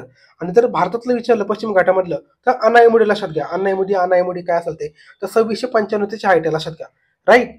तर इकडे 646 कळसुबाई आणि ओव्हरऑल विचारलं तर अनाईमुडी 2695 हे तामिळनाडूमध्ये आहे. नंतर पुढचा महत्वाचा प्रदेश तुमच्या निलगिरी पर्वत. तर आपल्याला माहिती आहे निलगिरी पर्वत म्हणजे दोन्ही पूर्व घाट पश्चिम घाट एकत्र राहतात आणि भारतातील प्रमुख 7 पर्वत प्रणालीपैकी एक पर्वतरांग आहे. त्याच्यानंतर हा तामिळनाडूच्या पश्चिमेस ही पर्वतरांग कशी पसरली आहे, तर ईशान्य नैऋत्य अशा दिशेमध्ये पसरलेली आहे. याचा विस्तार कुठे आहे, कर्नाटक, तामिळनाडू, केरळमध्ये आहे. सरासरी उंचीची 2400 मीटर आहे. त्याच्यानंतर झालं कसं झालं, तर निलगिरी पर्वताच्या दक्षिणेला पश्चिम घाटाची चित्रलता काय झाली, नष्ट झालेली, लक्षात घ्या. नष्ट झाली म्हणजे काय, ती कंटिन्युटी जी आहे ना ती पालघाट खिंड्यामुळे नष्ट झालेली आहे. कंटिन्युटी कशाची, पश्चिम घाटाची, लक्षात घ्या. आणि त्यामुळे काय झालं, अनामलाई डोंगरांगा आणि जो निलगिरी पर्वत वेगळा झालाय. तर पालघाट खिंड तुम्हाला जी मी सांगितली, केरळमध्ये याला पलक्कड खिंड असं पण नाव दिलेलं आहे. आणि आता सगळ्यात उंच शिखर कुठलं निलगिरी मधलं, तर दोडा बेटा, लक्षात घ्या. हे त्याच्या ठिकाणचं उंच शिखर आहे. आणि या ठिकाणी एक थंड हवेचं ठिकाण आहे, त्याला उदक मंडलम असं म्हणतो. जसं आपल्याकडे महाबळेश्वर आहे तसं त्या ठिकाणी उदक मंडलम आहे, लक्षात घ्या. दोडा बेटा पाठ करून ठेवा, राईट. आणि या ठिकाणी निलगिरी पहाडी रेल्वे हिला 2001 साली युनेस्कोचा दर्जा भेटलेला असतो, युनेस्को वर्ल्ड हेरिटेज साईटचा दर्जा भेटलेला आहे निलगिरी पहाडी रेल्वे. जसं आपल्याकडे माथेरान आहे ना, तशी त्या ठिकाणी एक ट्रेन, लक्षात घ्या, निलगिरी पहाडी रेल्वे तिकडे वाहते, तिला वर्ल्ड हेरिटेज साईटचा दर्जा भेटलेला आहे. नंतर याच्या पुढच्या लक्षात घ्या अनामलाई टेकड्या. तर पालघाट खिंडीच्या दक्षिणेला अनामलाई टेकड्या आहेत, म्हणजे वर निलगिरी खाली अनामलाई टेकड्या. त्याच्यानंतर पुढचं किनारपट्टीचा सकल मैदानी प्रदेश आपण आता पाहतोय, ते म्हणजे सकल मैदानी प्रदेश म्हणजे जी किनारपट्टी आहे, राईट. म्हणजे 2 पश्चिम घाट आणि पूर्व घाट यांच्या साईटला जी तुम्हाला सकल प्रदेश दिसतो, मैदानी प्रदेश, आपण त्याला किनारपट्टी, त्याला काय कोस्टल प्लेन असं म्हणतो. राईट. तर भारताच्या एकूण 9 राज्यांना असा सागरी किनारा लाभला आपल्याला माहिती आहे. त्याच्यानंतर एकूण किनारपट्टीची लांबी किती आहे, तर 7,517 किलोमीटर एवढी आपल्या पूर्ण किनारपट्टीची लांबी आहे. ठीक आहे. त्यापैकी मुख्य भूमी किती आहे, म्हणजे इंडियाचा जो मेन लँड आहे त्याला किती आहे, 6,100 किलोमीटर. आणि जे बेट आहेत लक्षात घ्या, अंदमान निकोबार, लक्षद्वीप, याची मिळून होती 1417. तर अशी टोटल मिळून लक्षात घ्या ती होती 7,517. हा एक्झाममध्ये क्वेश्चन तुम्हाला गणनाला कसा जाऊ शकतो, तर मुख्य भूमी लक्षात घ्या 6,100 किलोमीटर आहे आणि बेटांचा आहे 1417. तर दोघांची टोटल मिळून लक्षात घ्या 7,517. ठीक आहे. पाठ करून ठेवा, महत्वाची फॅक्ट आहे. तर सगळ्यात जास्त किनारपट्टी कोणाला लाभली आहे, तर लक्षात घ्या गुजरातला लाभलेली आहे. ठीक आहे. गुजरातला जवळपास 1700 किलोमीटर आहे, 1600 किलोमीटर आहे. 2 नंबर आहे तामिळनाडू आहे, नंतर आंध्र प्रदेश आहे, महाराष्ट्र वगैरे. महाराष्ट्र 4 नंबर आहे, लक्षात घ्या. नंतर भारतीय किनारी मैदानाचे 2 पार्ट पडतात. एक आहे पूर्व किनारी, दुसरं पश्चिम किनारी. बरोबर. तर तुम्हाला इथं बघा. राईट. तर पश्चिम किनारी मैदान लक्षात घ्या, आपल्याला पुन्हा नाव देऊ शकतो, स्थानिक नाव आपण या ठिकाणी देऊ शकतो. गुजरातचा जो पार्ट आहे त्याला आपण काठियावाड कोस्ट म्हणतो. महाराष्ट्र आणि गोवाचा पार्ट आहे आपण त्याला कोकण कोस्ट म्हणतो. केरळचा पार्ट, कर्नाटकचा पार्ट आहे आपण त्याला कन्नडा कोस्ट म्हणतो. खाली केरळचा पार्ट आहे आपण त्याला मलबार प्रदेश म्हणतो. नंतर इकडं ओडिसाचा पार्ट त्याला आपण उत्कल म्हणतो. आंध्र प्रदेशला आपण सरकार पण म्हणतो किंवा आंध्र कोस्ट म्हणतो. आणि खाली तमिळनाडूचा पार्ट त्याला आपण कोरोमंडल कोस्ट म्हणतो. ते नाव पाठ करून त्या स्थानिक प्रदेश विचारले जातात, माहिती पेर वगैरे सारख्या ठिकाणी. आता विस्तार करून कुठे लक्षात घ्या, म्हणजे ओव्हरऑल जर किनारी प्रदेशात आपण विचार केला तर कच्छच्या रणपासून खाली साऊथमध्ये दक्षिणाला कन्याकुमारीपर्यंत. बरोबर का. राईट. आणि ही जी किनारपट्टी लक्षात घ्या, दंतूर किनारपट्टी आपण महाराष्ट्र जॉग्राफीमध्ये पाहतो. बरोबर का. दंतूर किनारपट्टी म्हणजे काय, तर झिगझॅग. बरोबर का. ती काय होतं, नद्या जेव्हा वाहून येतात त्या काय करतात, त्याला छेदतात मध्ये, ते कंटिन्युटी राहत नाही, त्यामुळे दंतूर किनारपट्टी दिसते. याच्यामध्ये समाविष्ट राज्य कुठले आहेत, तर गुजरात आहे, महाराष्ट्र आहे, गोवा आहे, दावडी डोंगर आहे, शेवरा आहे. हे काय जास्त महत्वाचं नाही. आता हा जो पश्चिम किनारी मैदान आहे लक्षात घ्या, आपण 4 पार्ट केले. गुजरात किनारपट्टी त्याला काय ठेवलं म्हणतात तुम्हाला सांगितलं मी.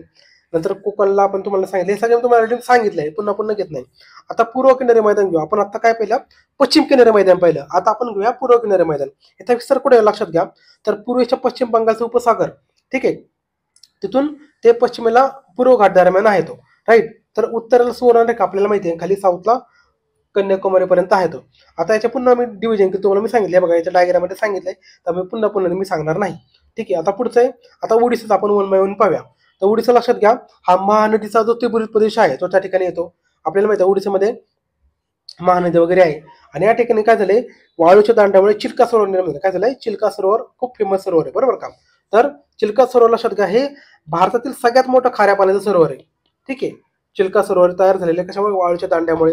राईट. सँडबारमुळे. त्याच्यानंतर रामसर यादीमध्ये समाविष्ट होणारा पहिला दलदलीचा प्रदेश म्हणजे चिल्का सरोवर. लक्षात घ्या, 1981 मध्ये ते सामील झाला होता. पुढचा लक्षात घ्या, आंध्र प्रदेश किंवा सरकार म्हणतात त्याला. राईट. तर गोदावरी आणि कृष्णा नदीच्या दरम्यान कोल्लेरू हे गोड्या पाण्याचे सरोवर. लक्षात घ्या. ठीक आहे. हे पाठ करून घ्या, युपीसीना प्रश्न विचारला होता मागच्या वर्षी 2020 मध्ये. कृष्णा आणि गोदावरी, कोल्लेरू हे गोड्या पाण्याचे सरोवर. लक्षात, गोड्या पाण्याचं सरोवर आहे. आणि आंध्र प्रदेश आणि तमिळनाडू यांच्या सीमेवर पुलिकत हे खाऱ्या पाण्याचं सरोवर. हे तुम्ही कन्फ्युज होऊ शकता. गोदावरी कृष्णा म्हटलं तर कोल्लेरू सरोवर गोड्या पाण्याचं, आणि आंध्र प्रदेश तमिळनाडू बॉर्डर विचारलं तर पुलिकत हे खाऱ्या पाण्याचं सरोवर. हे पाठ करून ठेवा. ठीक आहे. हे कन्फ्युज करण्यासाठी विचारलं जाऊ शकतं.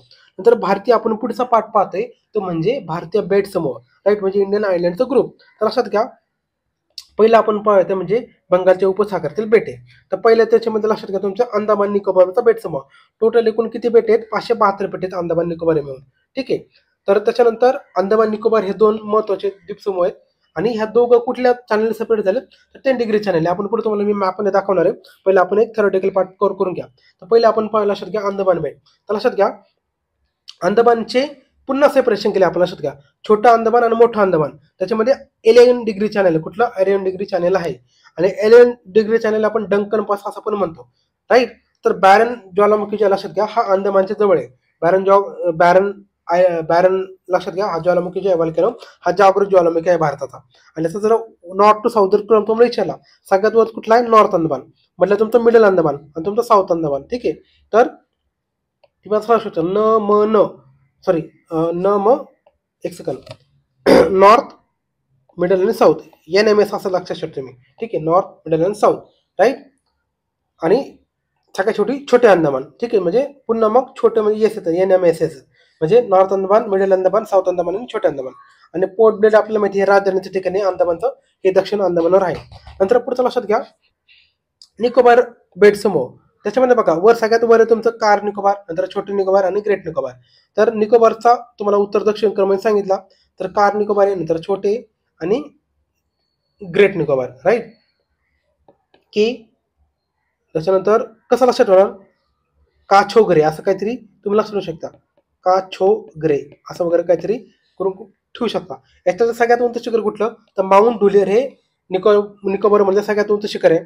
त्याच्यानंतर भारताचं दक्षिण टोक लक्षात घ्या, हे निकोबार बेटाचं दक्षिण टोक आहे. मी भारताचं सगळ्यात दक्षिणाचं टोक विचारलं, मेनलँड तुम्हाला माहिती कन्याकुमारी, पण जर बेटाच्या दृष्टीने जर विचारलं तर लक्षात घ्या, पिग्मॅलियन पॉईंट हा सगळ्यात शेवटचा पार्ट आहे, राईट. आणि ग्रेट निकोबार आणि सुमात्रा बेटे हे ग्रँड चॅनेल सेपरेट केलेले आपल्याला माहिती आहे. सुमात्रा वगैरे जावा वगैरेचा पार्ट आहे तो ग्रेट निकोबारपासून सेपरेट झालेला आहे. नंतर पुढचं आपण पाहतो म्हणजे अरबी समुद्रातील बेटे. त्याच्यामध्ये कुठे लक्षात घ्या, आपल्याला माहिती आहे लक्षद्वीपचा पार्ट आहे. लक्षद्वीप, अमिनद्वीप, मिनिकॉय हे 3 वेगवेगळे बेटे होते, त्यांना आपण लक्षद्वीप असं कॉमनली म्हणतो. हे लक्षात घे, प्रवाळ बेट आहेत. प्रवाळ म्हणजे काय, तर कोरल लिप्स आहेत. याच्यामध्ये टोटल 36 बेटे लक्षात घ्या. सुरुवातीला बेटेलाचं नाव काय होतं, तर लक्षद्वीप, मिनिकॉय आणि अमिनद्वीप अशी वेगवेगळे नाव होते. आपण काय केलं, 1993 मध्ये या तिघांना म्हणून एकच नाव दिलं, ते म्हणजे लक्षद्वीप बेटे. लक्षात घ्या, ठीक आहे. 1993 मध्ये आपण एकच नाव दिलं, लक्षद्वीपाचं नाव दिलंय. या ठिकाणची राजधानी कुठली आहे, त्याची ऍडमिनिस्ट्रेटिव्ह कॅपिटल लक्षात घ्या, कॅरावती ही त्याची कॅपिटल आहे.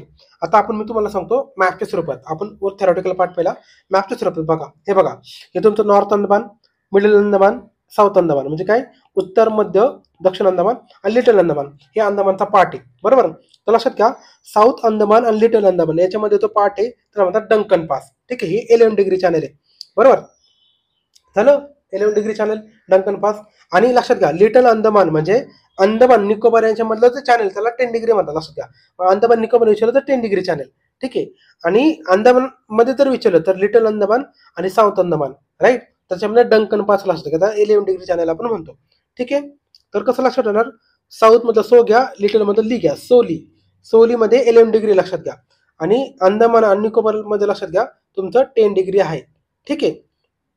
आता आपण इकडचे पाहूया लक्षद्वीप आलं, राईट. तर लक्षद्वीप याच्यामध्ये लक्षात घ्या, आपण मालदीव पासून सेपरेट झाले. कुठल्या चॅनलनी, 8 डिग्री चॅनल. लक्षात घ्या, मालदीव आपण कशामध्ये सेपरेट केलाय, 8 डिग्री चॅनलने आपण मालदीवला सेपरेट केलेलं आहे. आणि जर तुम्हाला असं विचारलं लक्षद्वीप आणि मिनिकॉय याच्यामधला कुठला चॅनल आहे, तर 9 डिग्री चॅनल लक्षात घ्या, ठीक आहे. म्हणजे बघा, तुम्हाला सिक्वेन्स लक्षात घ्या, 8 डिग्री, 9 डिग्री, 10 डिग्री. जर तुम्हाला असं विचारलं तर पाठ पाहिजे. 8 डिग्री काय सेपरेट केले, मालदीव आणि लक्षद्वीप. 9 डिग्री काय सेपरेट केले, लक्षद्वीप आणि मिनिकॉय. 10 डिग्री काय सेपरेट केले, तर तुमचं कुठला अंदमान आणि निकोबार. आणि 11 डिग्री कुठलं सेपरेट केलंय, तर साऊथ अंदमान आणि लिटल अंदमान, बरोबर का. असं तुम्हाला सिक्वेन्स मी सांगितलं. हे बघा, 8 डिग्री वालं कुठलं, हे. 9 डिग्री वालं कुठलं आहे, तर हे. 10 डिग्री वालं कुठलं आहे, तर हे. आणि 11 डिग्री कुठलं, हे, ठीक आहे. तुम्हाला मला सांगितलंय. तुम्ही फक्त हा मॅप लक्षात ठेवा, तुमचे सगळे क्वेश्चन सॉल्व्ह होऊन जातील ह्या चॅनल रिलेटेड, लक्षात घ्या, ठीक आहे. तर अशा प्रकारे हा जो पार्ट आहे आपला कुठला, भारत प्राकृतिक, राईट. तर आपण बऱ्यापैकी कव्हर केलाय, म्हणजे पूर्णच कव्हर केलाय. मेन म्हणजे याच्यामध्ये काय, तर तुम्हाला ओव्हरऑल व्ह्यू माहित पाहिजे आणि त्याचं काय, त्याचे मॅपिंग माहित पाहिजे. तुम्ही मॅपिंगवर जेवढं होल्ड असेल तर तुमचे क्वेश्चन लवकर सॉल्व्ह होतील, तुम्हाला पाठ करायची गरज पडणार नाही. तर आपण काय करूया, पुढच्या लेक्चरमध्ये पुन्हा भेटूया. तोपर्यंत सगळ्यांना धन्यवाद.